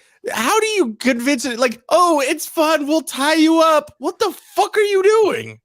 I don't know. And again, like with the pizza, like, is this like a Pizzagate type like Can thing? we get those, disgusting naughty bits out of the fucking Yeah, thing? I'm working on it, buddy. Okay. But yeah, so like pay taxes to pedophiles. Oh god. But like again, disturbing shit. So now that we got through that, we can go to the Kim Kardashian stuff, which so then she finally speaks out about this thing. And it's like breaking Kim Kardashian issues weak statement refusing to denounce Balenciaga, signals she will continue to work with them. So in the first one is, I've been quiet for the past few days, not because I haven't been disgusted or outraged by the recent Balenciaga campaigns, but because I wanted an opportunity to speak to their team to understand for myself how this could have happened. So basically saying, I want to do damage control for my own career. Yeah, no, I want to get paid. I get it. I get it, but at the same time, you gotta fucking like, this is wrong. You gotta put it right out there, especially if you're that involved in it. So I appreciate Balenciaga's removal of the campaigns and apology. In speaking with them, I believe they understand the seriousness of the issue and will take the necessary measures for this to never happen again. So again, it's just kind of like covering ass when it comes to them. I mean, that's a lot of covering because she's got a lot of ass. It's a lot of ass. Hey, you know what? And I just want to say, you read so well. Oh, well, thanks, sir. I mean, so well. I just, hey, I have to give credit where it's due. You've been working on. I'm upset. Hey, we're all about building each other up here. It's going so well. Hey, you know what? Take it as me being a dick, but I mean, no, it's fine. Whatever. It's all good. I mean, like, I read under pressure. Shawn, right now. Fuck you. Elizabeth. Heartfelt. Thank you. Yeah. Thank you. Heartfelt. So yeah, I don't know, man. It's a little ridiculous. Can you hear me okay? I'm far away. Oh yeah, you're far away. I can hear like the room a little bit, but I hear you fine. Okay. Yeah, I don't know, man. It's just how do we deal with this? What do we do to rid these people of the planet? I think what it really boils down to is like what exactly we're doing is we're putting them on blast. We're advertising the fact that these people are pedophiles and disgusting human beings for what they would do to the children of our nation and how they want to portray them and normalize that type of exposure, which is so disgusting. Yeah. So by putting them on blast, are we putting them into the legal system? No, but we would hope that something would come of it for sure. Like somebody in the right seat would be able to make those kind of calls and those kind of decisions to make the changes necessary, to put a stop to something like that. Because didn't we already try that with Epstein and Ghislaine Maxwell? Yeah, when it came to Ghislaine, that one, again, just kind of like she's in prison, but did it really solve the problem? No, because the client list still exists and it's not being exposed to anybody. And that's the problem, because these are the people that paid and endorsed child sex trafficking and child prostitution. That those are the people that need to be investigated and or arrested or even questioned. Just some type of interrogation needs to happen so that way they can get to the bottom of it and prevent any of this from ever happening again. Because it seems like the Epstein Maxwell situation with their island, they were hosting the world's elites. And if the world's elites are all in on it, then it certainly sounds like it's the cabal that all the conspiracy theorists like to pretend it is. Yep. All right. I'm good on that. If you're good on that. I am good on that, sir. All right. So let's get to our fun stuff. What I think. You want to lighten the mood a little bit? Well, aren't we going to talk about fucking Liver King? Oh yeah, sure. We can talk about Liver King. Here's our debate time. Debate time. Hooray. Yay. And honestly, Right. because me and you had a little bit of a chat about this last night in text and whatnot, and honestly, I don't think that we disagree, to be honest, on a lot of the points. I think that we see eye to eye on a lot of stuff. I just think that the way we're viewing his professional side, we're disagreeing on that. Yeah. So basically, so what happened? He like there's someone that like has leaked emails saying that what'd you do? I'm like leaning down now. You get fucking shorter. Yeah, I'm leaning back. I'm relaxing. You saw me and you got jealous. I got really jealous, dude, because I've been leaning forward all this time. I'm like, all right, I'm leaning back a little bit. Yeah. Okay. Real quick, before we get into that, I do want to.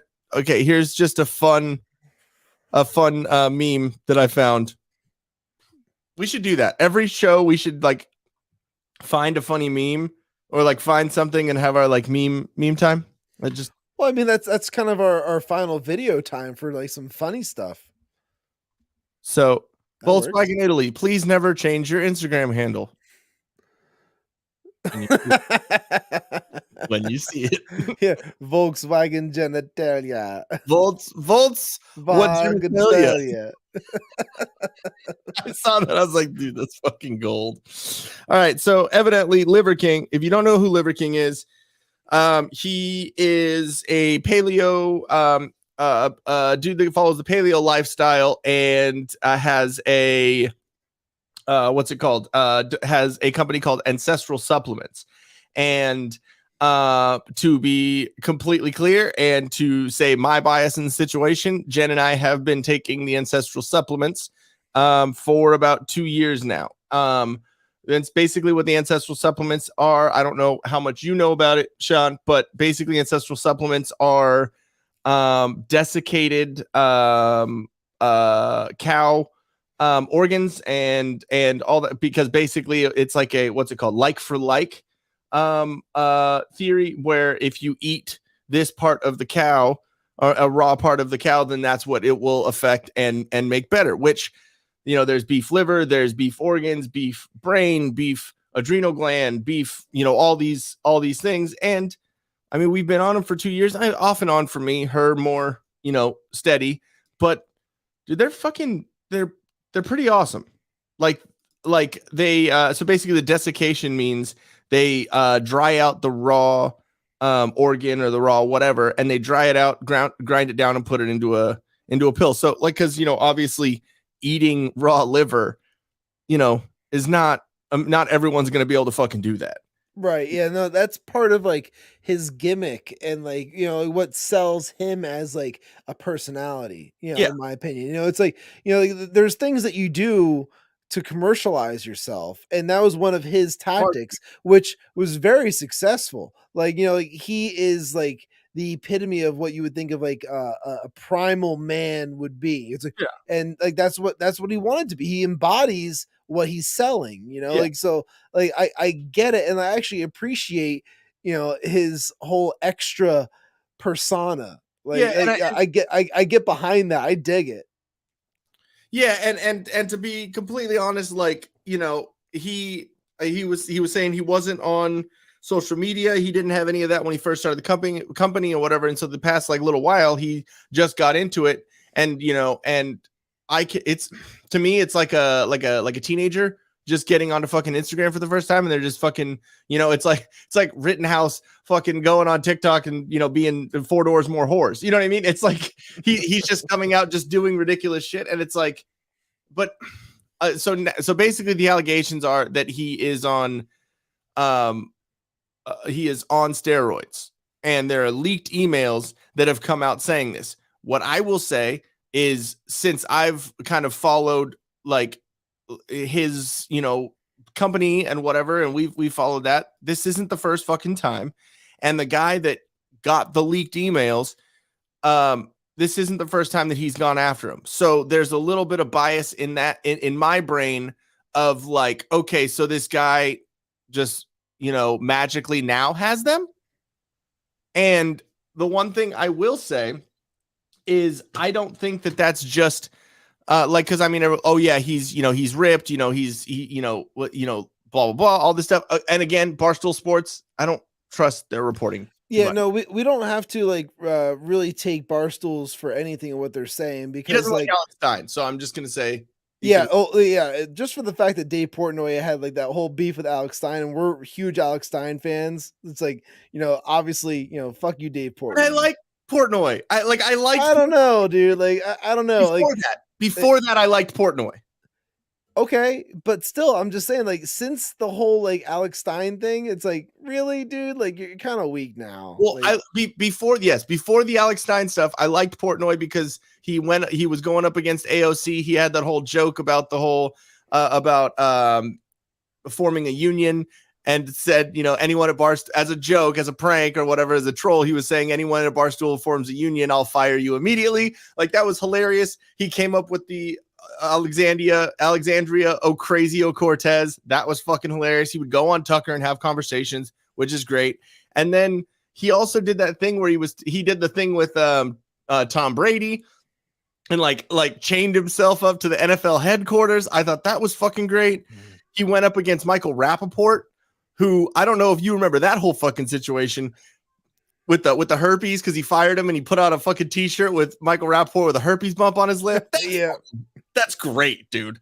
So yeah, I mean, there's nothing wrong with Mike Portnoy, or not Mike Portnoy, Dave Portnoy. Different guys, totally different guys. Yeah, exactly. But I mean, the troll level, I like him for.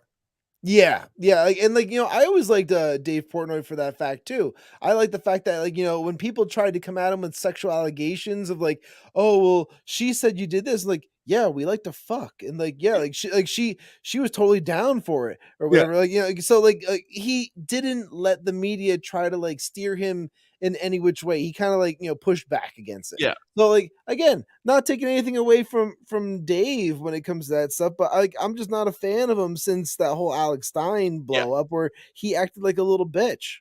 Yeah. Okay. And so now looking at the picture that you have up right there, I was looking because Jen's been on the paleo, the paleo kick for years now, before we even got together, and so she's been studying up about that and knows a lot about it stuff. The guy Mark Sisson is one of the guys who was really at the forefront of the paleo lifestyle and doing all that stuff. He has a bunch of books out, but she came out with the book. I have it right over here. It's the Primal Blueprint. So she was kind of looking up, when I was talking to her about Liver King stuff and and all this, and so she kind of looked up a couple things, and one of the things that she found in her book was this. Now this is Indigenous Australians in 1939.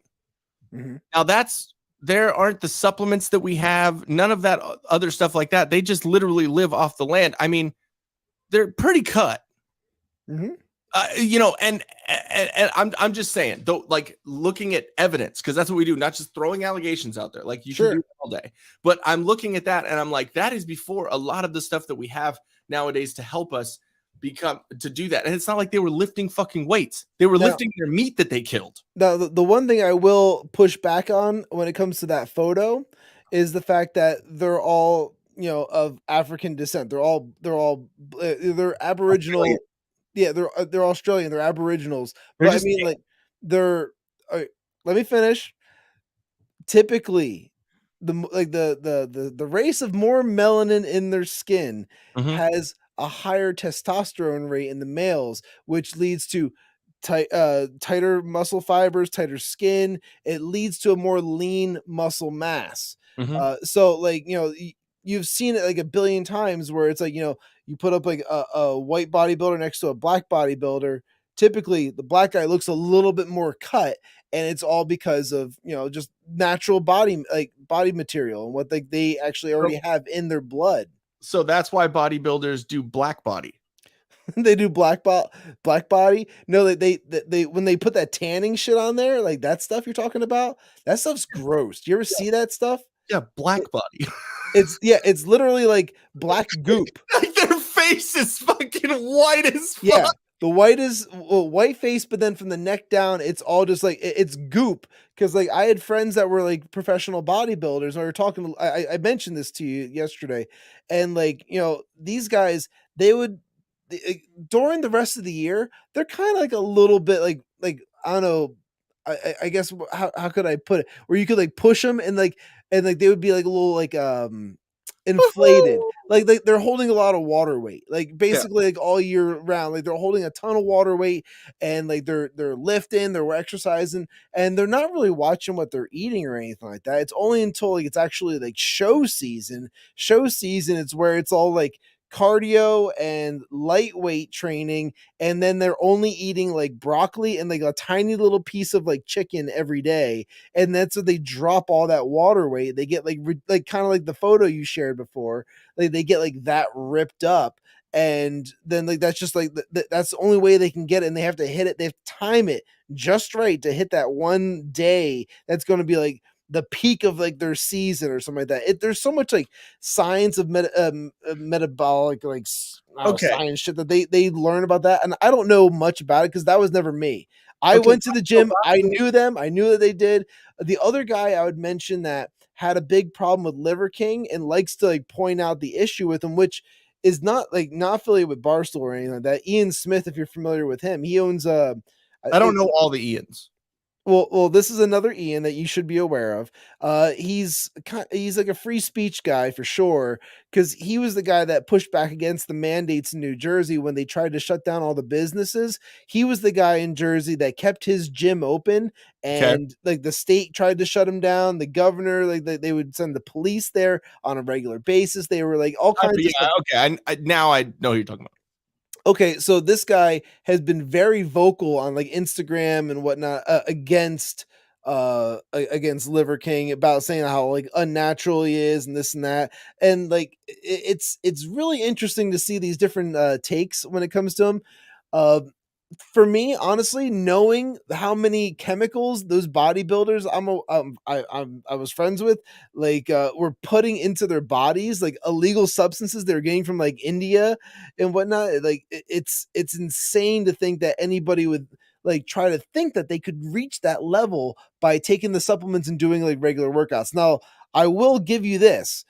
You brought up the fact that Liver King does ridiculous exercises and has a regular workouts, dude. Yeah, no, he's not just like the regular dude at the gym. So like he could be that 1% of guys that has that high level of testosterone. He could have that really high level of test in his body, in which case then, he's going to get more cut. He's going to be more lean. And then he could also put on the muscle mass with eating beef products and getting like the nutrients that way. So I've come around to think like it's not impossible, but I think it's very unlikely for him to be completely natural, to be perfectly honest. What I will say is with the workouts that he's doing, like, okay, so to your point and your rationalization of they didn't work out and eat the same all year, right? You're the people that you knew. Oh, you're talking about like the bodybuilders. Yes. Yeah, sure. Okay. With that rationalization, what if they did? What if they did? What if they did eat like the correct diet and work out that same way from before season or whatever? I would say neither diet was 100% correct, because they were either bulking. They were bulking for like 3/4 of the year, and then for like 3 months they did this massive lean thing where it was just like just like eating grass and a tiny piece of chicken every day. So like you're cutting down your body mass and you're tightening everything up. No carbs, nothing like that, which tightens everything all together. So to me, that's not a correct diet either. Like there's no balance of any of that. Where you're going to get your energy from? I feel like if you're eating like beef and like raw items like that, you're going to get some carbs out of the whole thing, but you're mostly protein. Yeah, I mean, that's the whole thing about the paleo like lifestyle. You eat basically what the ancestors ate. Mm-hmm. Is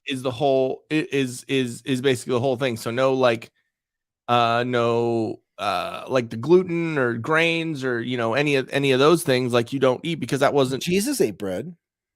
Well, he made bread out of his own body. Okay. And his blood, and he was so loaded that his blood was wine. Well, hey, you know what? So basically the bread wasn't gluten, it was protein. It was from his body. Like, come on. Fucking meat. Cannibals. Fucking no. So I mean, I can understand that, you know, I can understand that, you know, if that happens, but then if like we were looking at a couple different articles and all this stuff, and not one article is like, every article is the same in like most of the information, but then one said $10,000 a month worth of steroids, one said 15, one said 20, and then one said 30. So the why, like, that's what I'm saying. The allegations seem shady. Like and how did this fucking guy get emails? The same guy that's been going after him for so long just happened to fucking fall upon these. That guy. Yeah, I was gonna say Liver King has email, dude. Like, how did he get an email? He's ancestral. Where did these emails come from that this guy that like just happened to be upon? Like, you just accidentally like CC'd him on there. Oops. Yeah, exactly. Like, no. Like how many times have we seen that fucking emails can be fucking, you can fucking Photoshop a goddamn email. Yeah, and like the thing is, like, still, like, the whole thing seems so far out of place, but like for me, it's not far-fetched for me to think like, yeah, he's not 100% natural. I'm okay with that. Some people really get upset about this. I feel like you got a little triggered when I said that he's not natural, and like you're like, I didn't get triggered. I got basically what the point was, like, okay, at what point do we just believe allegations? I'm not believing allegations. I'm saying I already thought this for a while. Why? Because you look at him. So this tells me that you've never been around anybody who's ever taken steroids. Dude, my uncle used to be a fucking bodybuilder. His fucking idol. Why the fuck don't you know? Because I know. You said don't be a dick. I'm not being a dick. You told me not to be a dick. I'm reminding myself out loud right now. Don't be a dick. All right. Like, I'm just saying, I've been around enough people, like literally family members that have done like workout. You know what I mean? Wait. That's what we do. Yeah, that's the whole show, guys. What? It's the whole show. We talk. Are they still talking? Yeah, they're still talking. Does she know what a podcast is? Yeah, it's talking. What did you think was going to happen? We're going to do like a dance off. All right, Ian, it's time. Like, it's time for our debate. Yeah, let me go first. Let me get my tap shoes on real fast. I mean, okay, so this guy, Mark Sisson, he's the guy that I was telling you about that was, you know, real big in the beginnings of the paleo lifestyle stuff, right? Right. This is him at, I think, 50. I mean, he's pretty cut. Good for you, dude. I'm just saying, it's not like he lifts a lot or whatever. He just does, he eats a paleo lifestyle, and he like, that's a pretty cut dude for 50, right? Yeah, but like with paleo, like so you're not eating like butter, you're right? Like no butter. Oh, no, you're eating all the butter. You're just not eating bad fats. Okay, so you eat butter, but like, can you season stuff? Yeah, it's all natural shit. You can season it with whatever the fuck you want, but it just has to be organic. That, like, instead of eating like regular meat from the store, like, you know, you eat grass-fed and grass-finished beef, which basically means, because when a cow goes to slaughter, and even before that, like regular cows, they're fed grains. So we get grains through our meat because that's what they're fed. Aha. And so what? I said, aha. Oh, okay. I thought you said gay. I was like, dang, dude. Gay. We're all eating meat. No, but like, so that's why, like, when you see like grass fed but not grass finished, that means that those cows were raised, you know, they were, you know, raised grazing in the farms and whatever. And then like the month leading up to slaughter, then they're fed a bunch of grains to like fatten them up and beef them up. And then they go to slaughter, and then they still have some amount of grains in it. But grass fed, grass finished means up until the day they go to slaughter, then they are completely organic. It's all There's no GMOs, no fucking anything added to them. Just like there's, the antibiotic-free organic chicken. It's all, there's nothing added to them. They are just like as if you went out to the fucking field and cut a goddamn chicken's head off and picked off the feathers. You know what I mean? Gotcha. So it's basically going to just organic, going to the, like, what before all this processed food shit that we eat now that's put everywhere. That's basically the lifestyle and what your diet is. So that's the basic lifestyle. So eating like ghee, like the like that kind of butter. Yeah, like the Indian butter or whatever. Yeah, I mean you could say it's all Indian, but it's just regular fat. Yeah, but isn't it like it's fermented in something, isn't it? Isn't that what makes it ghee and not butter? Doesn't mean it's Indian butter. Yeah, it's Indian butter. That's the only way I know about ghee. I was like, y'all are fucking. And you were eating the ghee, right? That's what did it. That's what gave you the food poisoning. The only reason why people think it's Indian is because it's a Hindi word for fat. That's the only reason why. Well, they were at the Indian restaurant. That's why. Yeah, exactly. That's fucking propaganda, okay? That's Indian. No, it taught you something. No, they're trying to say that like ghee is the reason why fucking that they like were shitting. No, that's curry. That's fucking curry. That shit is gross, dude. Yeah, I don't do Indian food, to be honest. Like my wife's tried to get me to eat some. I'm like, nope. I don't like this. Nope. Like, dude, I lived when I was in Austin. I lived. The apartment complex that I lived in was like one of those roommate matching sort of deals. So it was just fucking all different types of people. And like, you just fucking sign up. Oh, these are the times I'm up. This is what I'm into, blah, blah, blah. You have like this application and they just fucking match you in whatever. And the apartment next to me, luckily he wasn't my fucking roommate, but my neighbor was an Indian dude and cooked curry every fucking day, dude. I could smell it through the walls. Oh, never will I ever eat that shit. Shit's gross. Nasty. But basically a big thing with ghee is that it's a I forget if it's like low smoke point or high smoke point, but basically the whole thing about it is that you can cook in it at a higher temperature. I forget exactly what the terminology is correct, but you can cook in it because with butter, with regular butter, if you cook it at a certain temperature or over, then it produces smoke.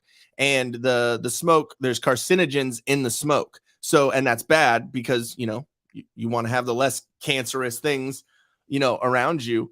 But, I mean, I say that as I, vape and I smoked since I was fucking 16, but, but cooking in ghee, there's a higher smoke point. I think that's the way you say it. So you can cook in that, at 450 degrees or whatever the fuck you're cooking at, and it's not going to produce that smoke, which puts because the carcinogens not only go into the air, they go into the food. Gotcha. So it's like a whole natural lifestyle, all that stuff. Now, do we follow it 100%? No, because we're fucking humans and we fuck up. But if we did, we would look like that fucking guy. So you're saying like you still eat pizza occasionally? You still so you're gonna have a cheeseburger or whatever. We're gonna have a fucking cheat meal, Yeah. Usually on Saturdays when we do our podcast. Well, there you go. See? So I mean, it's one of those things where it's like, dude, like, okay. So like sushi would be considered paleo then, dude, because it's like it's raw, isn't it? Yeah, but it's not about. Oh no, because of the rice, right? Because the rice would be the carbs. Well, the rice, I think there's certain types of rice. So I think you can eat brown rice. They try and say don't eat rice because it's like a legume, and so legumes are not. What? Yeah, like basically, like it's a form of a legume of a bean, and like and there's a lot of carbs in that, and a lot of there's like you can eat brown rice because white rice usually has some sort of bleaching effect to it. There's a lot of fucking levels. It's interesting for sure. It's something I'd never really learned much about, like the paleo diet. I just I know there was people that were like naturally cut like that, but I just it's always been like a 1 percentile of people because like everyone else I've ever met that was like ridiculously cut like that all took steroids to some degree, whether it was Winnie or the was the other one, like some kind of ball thing or whatever. But there's different types of steroids out there that do different things, whether you're trying to bulk or you're trying to like, you know, lean down and stuff like that. Yeah. And you know, for me, it always seemed like Liver King was like on just like an endless cycle of this shit, you know, but like maybe like, again, I'm not ruling out the possibility that he could be completely natural. And I think that it's interesting that like if these allegations were true, then like it's basically just saying that like, you know, he sells this fantasy lifestyle that like you could eat and like you could take his supplements and then you will look the way that he does. And like it's kind of like you know, and that's where I called him like a snake oil salesman like yesterday in the text, where I was like, it's kind of like that, where it's like, you know, you're selling a fantasy, it's not real. I love his extra persona. I love, like, you know, the videos that he creates. I think all of that is cool, but like I can't, I wouldn't want to get behind and be like, yeah, that's my guy, I'm gonna believe everything he says. But like, you know, like with the evidence presented of like other paleo type scenarios, it's very possible. It's very possible. I think that is a big problem with everything that's going on right now. It's just like anything else. People hear one thing and they run with it instead of, and you know, and I'm not saying that it's not within the realm of possibility that, you know, the allegations are true, but the evidence and all the pieces of the puzzle that like have come together about this, like is his form and is his physique extra? Yes, I will completely admit that. Like it is extra, but in all the things that I've seen, to me it doesn't seem like he's saying take my supplements and you'll turn into this, or only do. It's like a mixture of things, because what his thing is, he has 9 tenets of the ancestral lifestyle. So if you do all these fucking 9 things and you know, eat a, you know, healthy lifestyle, which is one of the tenets, like, so if you do all these things, then the outcome of being physically fit and healthy and doing all that, because obviously if you're working out like this fucking crazy fuck is doing, then yeah, it's you're gonna look extra.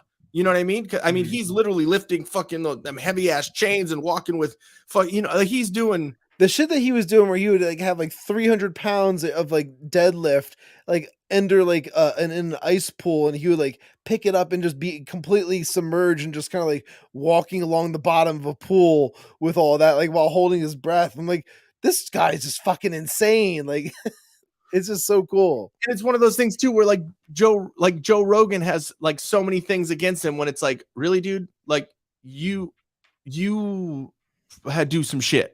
Like there's like Joe Rogan's physique. There's like it's one of those things where it's like, dude, like you're going so hard after Liver King, saying that he's on fucking steroids and whatever, but everyone's come after you for the same fucking reasons, for like the distended stomach and like the certain things that they've said about steroid use and whatever, right? So like, yeah, he's not really like pushing. I mean, he is. What's that one that he's pushing, like on it or whatever? Isn't that like one of his supplement things? Yeah, but isn't that like brain power? Is that like not a workout thing, or is it a pre-workout? No, it's a fuck, what's the goddamn word? It's a neuro. So it's like a brain thing, kind of like what they were trying to do with like the goat weed or whatever, like make your brain work better. I thought horny goat weed was for big dicks. Is he though? Is he? I haven't ever heard him say I take steroids, and I've listened to a lot of Joe Rogan. I don't know, but like it's very interesting though, nonetheless. But like when it comes down to like Liver King, I'm not going to rule out that he could be natural.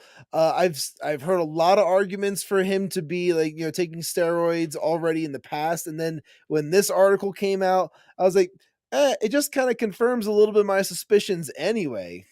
Joe says, oh, sorry, go ahead. Say TRT and growth hormone. Okay. Now my understanding about all different types of steroids aren't as thorough. Now to me, testosterone replacement therapy with TRT, to me, like when you get older as a guy, you lose testosterone. So me personally, I don't see that as a steroid. I see like, all these like, you see what I mean? It's different. It's different than taking like a testosterone supplement versus getting a massive dose injected into you. Like that's where we say like you're taking a shot of test, you're getting a steroid. That's the difference. Like where like somebody could have like multiple hard workouts in a day instead of doing like one and then you're gonna hurt the next day. So you got to work out a different muscle group. You could do like 2 or 3 different muscle groups in that day and then go back the next day and do it again because your muscles recover much faster when you have more test in you. Like again, I can tell you, like I didn't do these steroids, but I had friends that were like professional bodybuilders and all of them were doing testosterone. They were all taking steroids and they were at the gym, living at the fucking gym, doing multiple workouts a day. Yeah. And so now I do understand that he has talked about, TRT and all that stuff too. And I get that. And that's why I'm saying I haven't heard it because I don't believe personally that is really a steroid. Like, you know what I mean? It's not like what was the Winstrol or fucking Deca or any of these other ones. Yeah, Deca. That are actual fucking steroids. Like, I don't see that me personally as a steroid. So that's why I'm saying like I haven't heard him say that he's taking Winstrol or he's taking all these other fucking things. It's like, does that mean it's like taking stem cells is a steroid? It's an interesting argument because I mean like stem cells will help you recover as well. Like, so would that be considered a steroid? And I mean, dude, when I was younger, I was, diagnosed with having fucking acute asthma and they gave me steroids to help my lungs. That means I was on fucking steroids. Yeah. You know what I mean? Like in the vein of what, like not like in the vein, it was more pills, but like, hey, but like in that vein, like that was a steroid, right? So like, I don't know. There's a nuance to all of this. And I personally don't see like TRT as a steroid. I think it's a replacement therapy. That's exactly, it's testosterone because getting older. Now, if you're fucking 18 or 25 and you're getting TRT shot, yeah, I get that. But he's like, dude's almost like Liver King's in his 40s. Yeah, easily.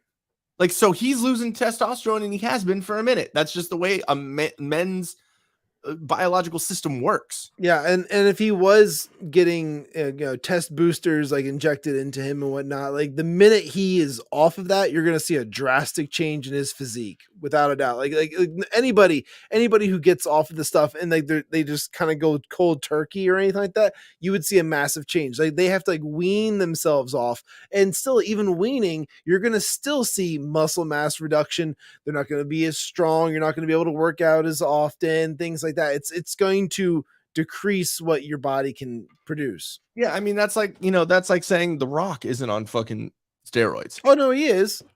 But he says he isn't. Of course he doesn't, because like it's kind of like a don't ask, don't tell type thing. And then if they do ask, it's like, oh no, of course not. But like you're never gonna get him on camera saying that he is. But like, let's be honest. He was in the WWE and all that type of stuff. All of them are on it. Like it's part of the culture. You got to look the part. And like now he's even bigger than he was back then. Well, then why is it okay in this sense that The Rock can be a millionaire and sell his ideals and sell his, whatever, but the Liver King can't? Because the Liver King is selling supplements that are for people to try and gain a physique versus The Rock, who has a physique and is selling his name and face. Well, you hear what I'm saying, where it's like he's selling this idea of like, like this supplements and whatnot, what could happen with those things. The Liver King is. The Rock, he's selling his name and his face when it comes to movies and like acting and whatnot. It's not the same unless like The Rock is selling supplements, like take The Rock supplements because then you'll end up looking like me. Then he's just as guilty. Well, I mean, I do hear what you're saying, and that's why I was shaking my head at it. Like he's not saying like, so the ancestral supplement stuff, he's saying that if you take the beef thyroid supplement, that's going to give you a physique. No, it's going to monitor and it's going to regulate your thyroid so you don't have to take thyroid medication. Basically, but there are morons out there. He's using a lot of this as a get away from like man-made medication. Is a lot of what he's doing too, as a healthy lifestyle, instead of having to take fucking thyroid medication or high blood pressure medication, which a lot of that shit you are on for the rest of your life. Mm-hmm. Like you can't, like my like Jen's grandma is on blood pressure medication, and she has been for decades, and she can't ever get off of it. Her mom is on thyroid medication and can't get off of it. I understand. Exactly. Thank you. That's what I'm saying, movies. Like, wait, Liver King is sell products saying you want to be like me. I have this product right here. It's snake oil salesman stuff. And again, I have watched plenty of his stuff. Whoa, did I freeze up? You did freeze up, but you're back. You're back now. And what I'm saying is I have watched plenty of his stuff, and I don't see it as he's saying, take this and you'll look like me. He's saying, take this, live this lifestyle, do the workouts, put the work in, and then you can look this way. Again, by even just insinuating that there are morons out there that will really believe the fact that, you know, they could attain that type of physique off of just doing like regular workouts at Planet Fitness and taking his supplements. So that's, again, you know, he's selling to like weak-minded people if that's the case. If going by your argument right there of saying like, oh, well, this, you won't get my physique, but if they think they're going to get that physique, then they're weak-minded, like people that are buying his products. So is that his fault? Because he's saying if you do all of these things together, then you can, it is attainable. No, I'm not saying that it's his fault. I'm saying that he's catering his business to weak-minded people. Then he's going after that for like the money. Then, I mean, you could say that, or it also could be that he's trying to push healthy lifestyle. There's that argument as well that goes with it, because again, I'm not arguing one versus the other. I'm saying that like you can see it from both sides of this. And, you know, my initial thoughts are like, well, if the guy actually is on steroids and he's selling these supplements and this and that, blah, blah, blah, he is a snake oil salesman. He's selling the fantasy of this physique with his products, saying that he's all natural. Now, did he actually say he's all natural in this thing? He likes to say things similar to that in his videos. I don't know if he's actually ever came right out and said he was 100% all natural ever in his videos. Now, the other side of it is, you know, if he's just selling like a natural lifestyle, and like if people want to be, you know, like put it in their own brains that they're going to look like him if they buy his supplements, then that's on them. You know, so again, that's your argument to the thing, and I can see that as well. You know, no, that's not what I'm saying. What I'm saying is, if he sold just an all around general, take this one pill and it will regulate everything in your body and it will make you look like me, I would understand your point. But he has different levels and different things. So like the liver regulates the liver, the kidney regulates the kid. Like it's all different things. So there's people that don't have anything to do with weightlifting or anything to do with any of that, are taking these things that are actually working. Like I said, we've been taking these for a while, and I personally have seen the amazing difference comparatively. It kind of reminds me of like the animal packs ones, where it was like it had like omega-3s and like fish oils, and like it would be like a little pack of like just pills that you would be able to get. And something probably very similar to that, but just like beef product like type things, you know, like, because like, does he selling them? Is he like, you would know this more than I would. So is he selling them in like a variety pack? Like you take all of these things, or is it just like you have to buy one, then the next, and the next, and the next, and the next? Yes, and he basically, it's all different things. Like, let me see, hold on, just so you can see what's going on here. Sure. So there are clips of him saying he's 100% natty and never took peds. He lives by the 9 ancestral testaments. Yeah. Tenants. Yeah, thank you.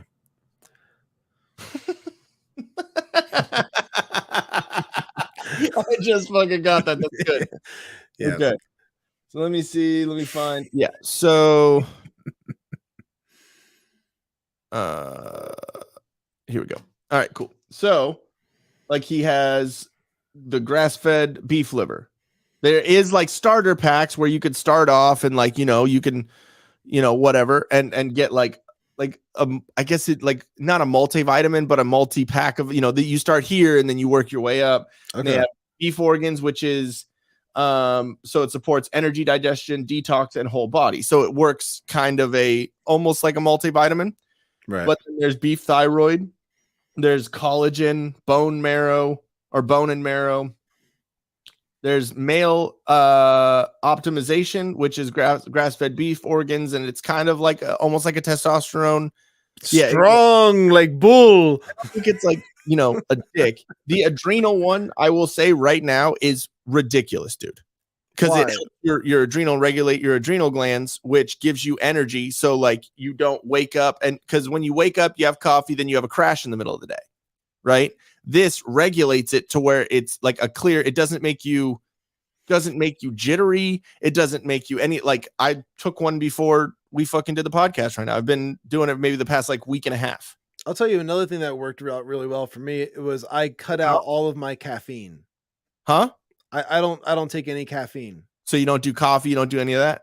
I used to do a lot of coffee. I used to drink probably like a pot of coffee a day. Yeah. And I don't drink caffeinated sodas if I can avoid it. Like anything like that. I've cut all that stuff out because I doctors told me I had heart issues. Yeah. And they said like you can't have caffeine. Like yeah. Like for how long? Like ever. Like your heart is fucked, dude. It's like that Louis C.K. bit when he's like, you have a shitty ankle. He's like, okay, so what do I need to do to fix it? Like, no, now you just have a shitty ankle. Like that's it. Like what you do until you die. Yeah, it's like your heart is fucked now. So I was like, oh, okay. So I've learned to live without caffeine. And to me, honestly, I wake up, I drink water, and I'm good to go for the day. I don't hit those slumps like I used to.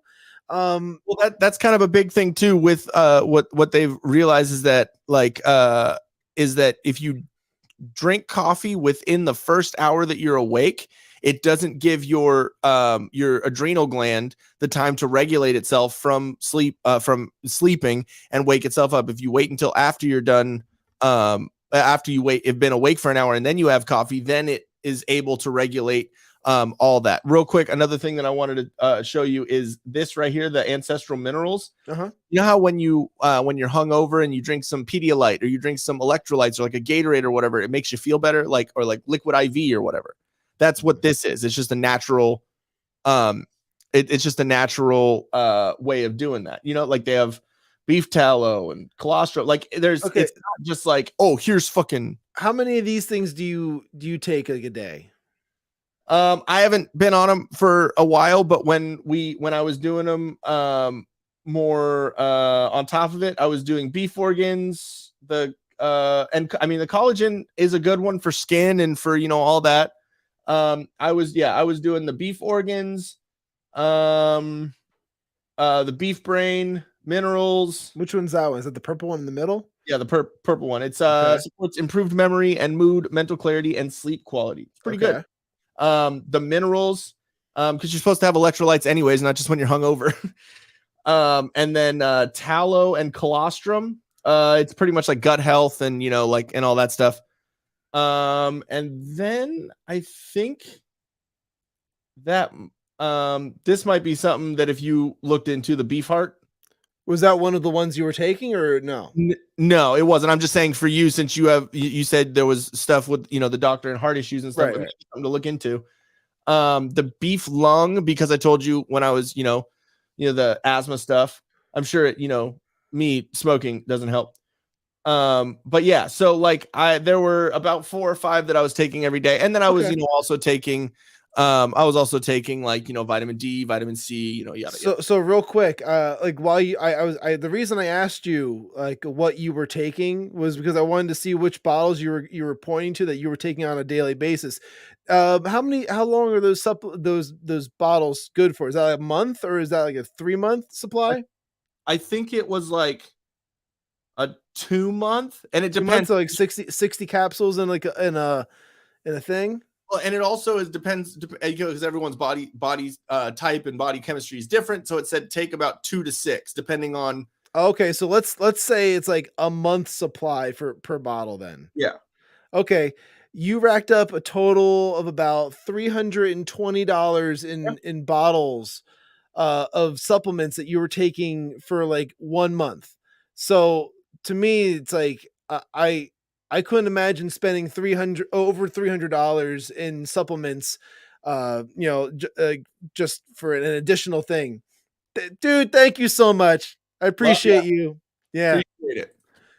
Yeah, but I couldn't get behind spending over $300 on supplements like every day, and then like having to restock that. Like that's a big investment. Oh yeah, exactly. You're looking at like an investment on yourself, then good for you. But like, for me, I can't really get behind that. Like I would be like, no, you know what? Like, and what's this like? Yeah, Sean, I did the same thing. Like I drank the iced coffee 3-4 times a day and would always crash. I stopped for the first few weeks and it was hard, but I'm good now. Start on some of this. You crash if I don't take it. Oh, you crash if I don't take it. Okay.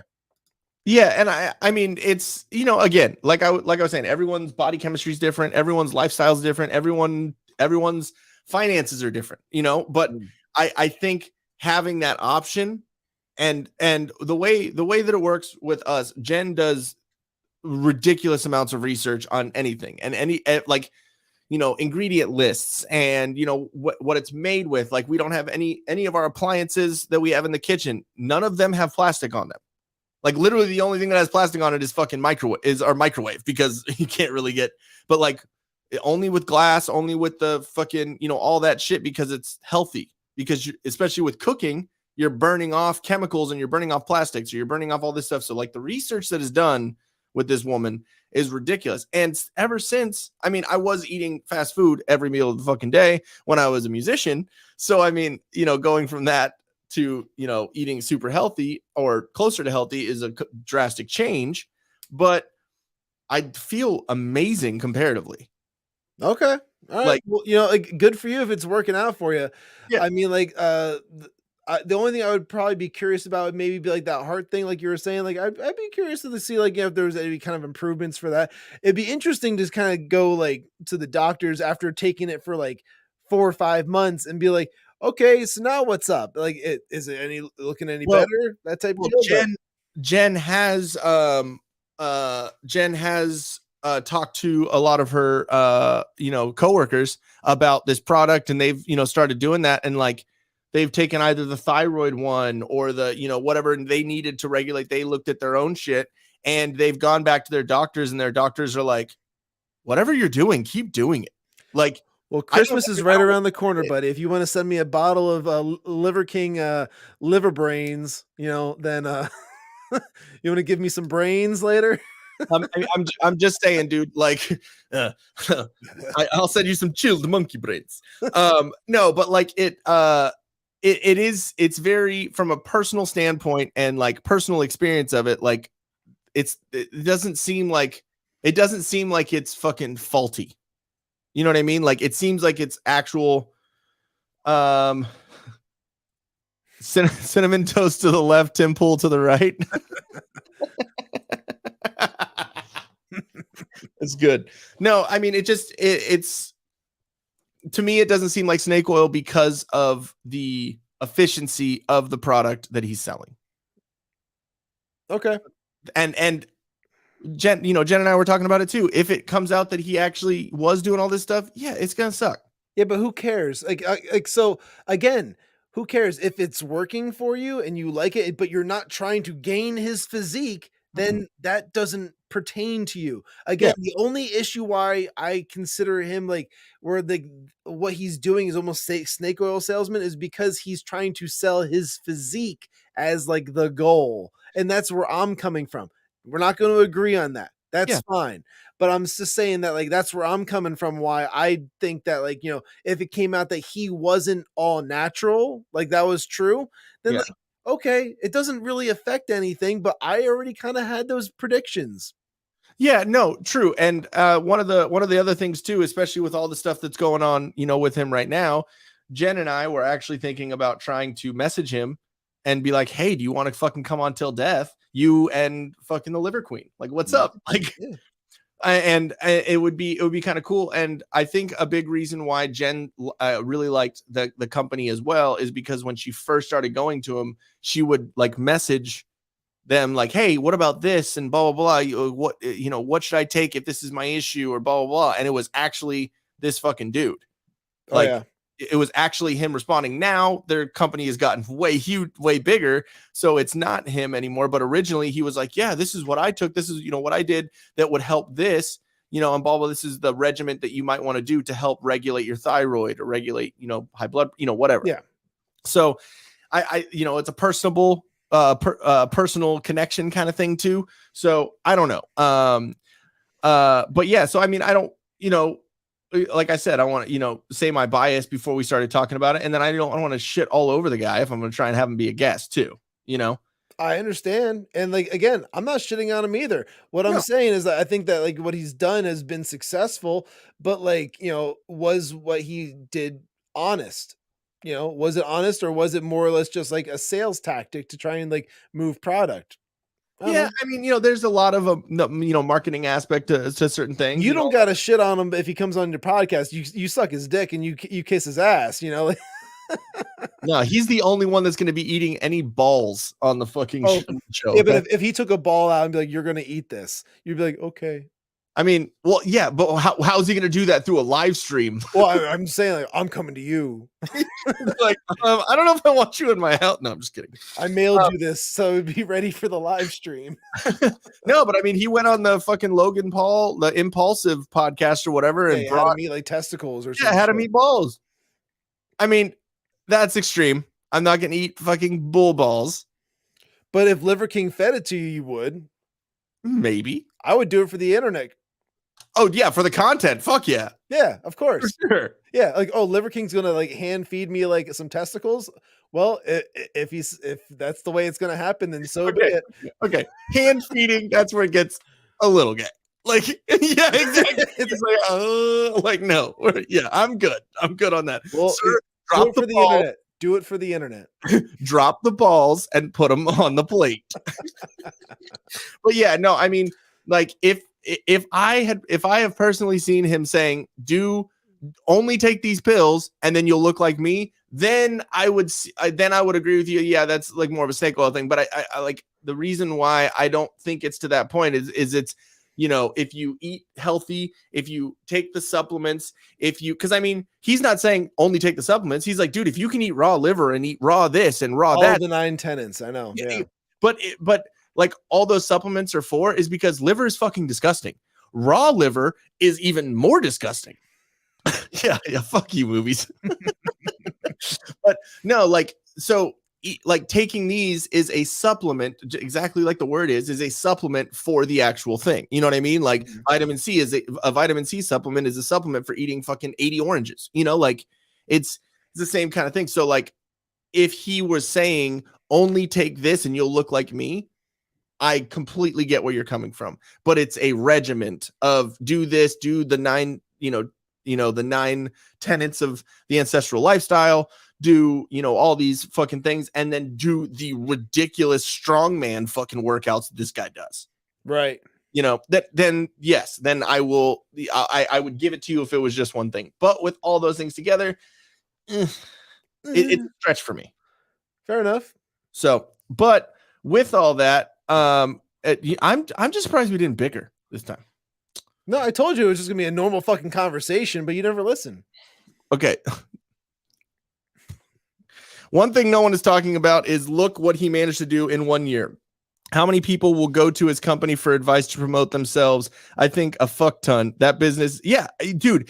And that's just real quick too, with his antics on social media, I think it's a marketing thing. But one thing that I looked at as well is, so when you think of steroids, in a general, stereotypical way, you think roid rage, right? So you think angry, you think, probably his voice is going to get a little higher, right? Because that's, the stereotype of fucking taking steroids, right? So I don't see him as angry. He has the Alex Jones voice. I'll give him that. But he doesn't seem angry. He seems pretty fucking centered. I mean, he says some odd shit, but like, he's a pretty centered dude. Yeah, I don't think that he doesn't follow those stereotypes. I mean, it's going to affect people differently for sure. Like he could, you're not seeing like the back knee issues or nothing like that. He doesn't have the high pitched voice. He doesn't have the bitch tits. But he might have, who knows? You haven't seen his actual balls. He could have like micro nuts or whatever like that. Don't know. And I think a big reason why he started looking into all this lifestyle too is because of his son. His son had some medical issues, and he had to look into how how to help his son. And then in doing that, he said, well, if my son's going to do it, I'll do it. And then realized, that was a correct course of action. And you could really look at it in the roid rage. If he, being accused, if someone who was all roided out was being accused of fucking taking steroids, wouldn't he get angry? Wouldn't he not have a measured response? Well, I think if anything, this is just showing the professionalism behind Liver King. Is like, hey, I'm not going to feed into this shit, because he's probably got his handlers around him too, being like, don't respond, just don't respond, let it die off, because it always does. Yeah, because this isn't the first time this shit's come up. This is the first time with actual allegations with leaked emails and stuff like that. But yeah, who cares? Again, people who actually watch his shit, like me and you, does anybody really give a shit? Not really. And again, like I said, if it from comes different points, you don't care because you don't really buy into it. I don't care because I already kind of thought he did. Yeah, and if it actually comes out that shit's real, then deal with that situation when it comes up. But I don't. Whose fucking emails I care about? Hillary's. Yeah, where's the 33,000 emails? Where them at, bitch? You know what's funny is we talked for an hour. Death needs to fucking fess up. What's funny is we talked for an hour on this Liver King thing, and I appreciate MMA Nut for jumping in on the comments and stuff like that. I hope he doesn't think that we're just a health food and kind of fitness type show. We are political and pop culture podcast channel. So we talk about current events, current things happening in politics, and we crack jokes and we don't pull punches. Is that what it's in our bio? Exactly. Right? Okay. Wait. I just now saw Trevor's comment from earlier about Clive Owen when Shawn and Ian were trying to sell bondage bears. Yes, he was in a bank. All right. So with that, go ahead and go to Ancestral Supplements. No, I'm just kidding. New sponsor. Yes. Hey, dude, if they fucking sponsored our shit, I will push that shit. That shit's hilarious. Only if he comes on our shows. So with that, thank you for tuning into the Whiskey Capitalist podcast. We are here every Monday at 8 p.m. Eastern, 5 p.m. Pacific. And Wednesday, we are going DEF CON on all your asses. At 6 p.m. Eastern, 3 p.m. Specific. And we might be changing that up at the beginning of the year. We're looking into that right now. Just holidays, we want to keep it regular. So, but yeah, every Monday, every Wednesday, we're going to be doing that. Go to solo.to/thewhiskeycapitalist to find all of our links and how to stay up to date with us. Go to bit.ly/thewhiskeycapitalist merch for our fully stacked merch store. I got it that time. Go to solo.to/tildeathstudios for all your digital design needs, anything you want done. Go to solo.to/tilldeathpodcast for me and the podcast with my wife. And I'm just making this longer because I see Sean's face and it's pissing him off. So it's great. Yeah, just go there, and you never know, you might see Liver King on there at some point. And then, yeah, Fridays, we do have a show. We do have a show, happy hour show with Shawn, and I'll let you explain a little bit about that. Okay, 5:30 to 6:30 p.m. Eastern time. We are doing Sippin with Shawn, which is kind of like the Whiskey Capitalist, but it's just solo me, and we do a lot of fun. Me. Listen to that one. Yeah, well, yeah, this is the fun one, guys. You want to go and listen to Sippin with Shawn, because then we're going to do some fun viral videos, talk a few current events and things like that as well. Fun. Yeah, we have fun too. It's always good time. Don't take it like that, Ian. You're too emotional right now. My goodness. What is it? Your period? What is it? Your period right now? Anyway, you follow the link down below. There's going to be links for my Telegram, my Twitter, and then you can get up-to-date information for all the things that I got going on, musical performances and live streams and other podcasts that I'm jumping in, trying to advertise this channel. And then on top of that, I actually put some links up in there for some virtual tip jars. So if you really like the content that we're doing, if I get any tips tonight, I'm splitting it with me and Ian. So yeah, like anything that comes in through the Venmo or the Cash App, the links down below. All you gotta do is just send a couple of bucks, and then like we appreciate it. It's going towards the podcast. So thank you guys. And I'm stuttering on my words because we are way past the 2-hour mark, and I am just getting retarded now. You are a retard. Retarded. All right. So also check out at Movies America, www.moviesamerica.com. I finally got a visual test done for the intro. It is pretty damn cool. Can we see it yet or no? I'll show it to you. Okay. You want to watch it? Yeah, let's watch it real quick. All Teaser for the world. Yeah, it has no background music. It has no sound effects. Oh, okay. So should you be showing it? I don't. Yeah, it's fine. Okay. All right. Well, fine. Hey, everyone gets a taste of something really exciting and new. How about that? I haven't seen it. You get to taste my balls. I mean, my work. Come on. Hey, you know what? Bored. Bored.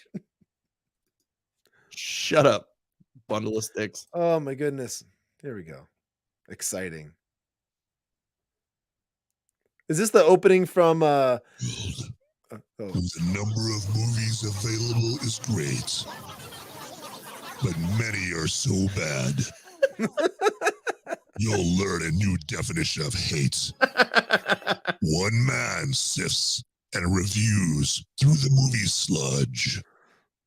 One man will be the movie cop, jury, and judge. He goes by many names. Pow. You know him by Movies America. Nice. Oh, there we go. Took me a second. That's what that new 3D program that's looking great. Stoked. And there is something funny that I'm going to point out to you when we're not on the live stream. That I want him to find. Okay. That I want him to find. Fun. Let me see real quick. Damn, the more I look at Ian, I don't see Tim Pool. I see UFC's Jorge Masvidal. I'm good with that.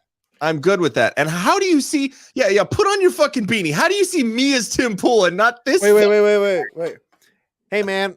Just want to get this out off my chest real quick. So, hey, MMA, I want to thank you real quick for being on the show and leaving some comments. Really appreciate that. And Movies America, again, you make some great content. So I want to make sure that we get you on the show yet again, and you can be part of the conversation and really start to contribute to the Whiskey Capitalist as well. Who's they? I'm not going to feed into this real quick, Ian. So I'm going to get off the air because I think I need to leave. Goodbye. Great show. Thank you, MMA Nut. I really appreciate it. MMA Nut, Movies America, Trevor, and you're back. I'm back. Hey, Tim Pool was just here, I think. Yeah, and Dad, I appreciate you. Oh, there was a comment that he left. Ian, that's not a cup of coffee. That is a bowl of coffee. I do agree. This is a Campbell's Cappuccino. I don't know if you've ever seen So I Married an Axe Murderer. Have you? No, dude. It's one of Mike Myers' best movies. It's fucking great. But yeah. Anyways. So make sure you check out all that good stuff at Till Death Pod Network on Twitter to find all the shows, all the updates, all everything, all in one place. Go like that shit. Go follow. We need some more followers. But with that, we are going to sign off for the night, and we do appreciate everything. Great intro. Yeah, true. All right. So with that, we are going to sign off for the night, and we as Whiskey Capitalists will get you back on Monday, but Shawn, you'll see his ugly mug on Friday. Yay! All right. Take care, guys. Thank you very much. And we'll see you next time on the Whiskey Capitalist podcast. Bye. Good night, sir. Home to mommy. Bye-bye. Hold on. I need to take this Till Death Pod Network off. I forget to do that every time. Peace.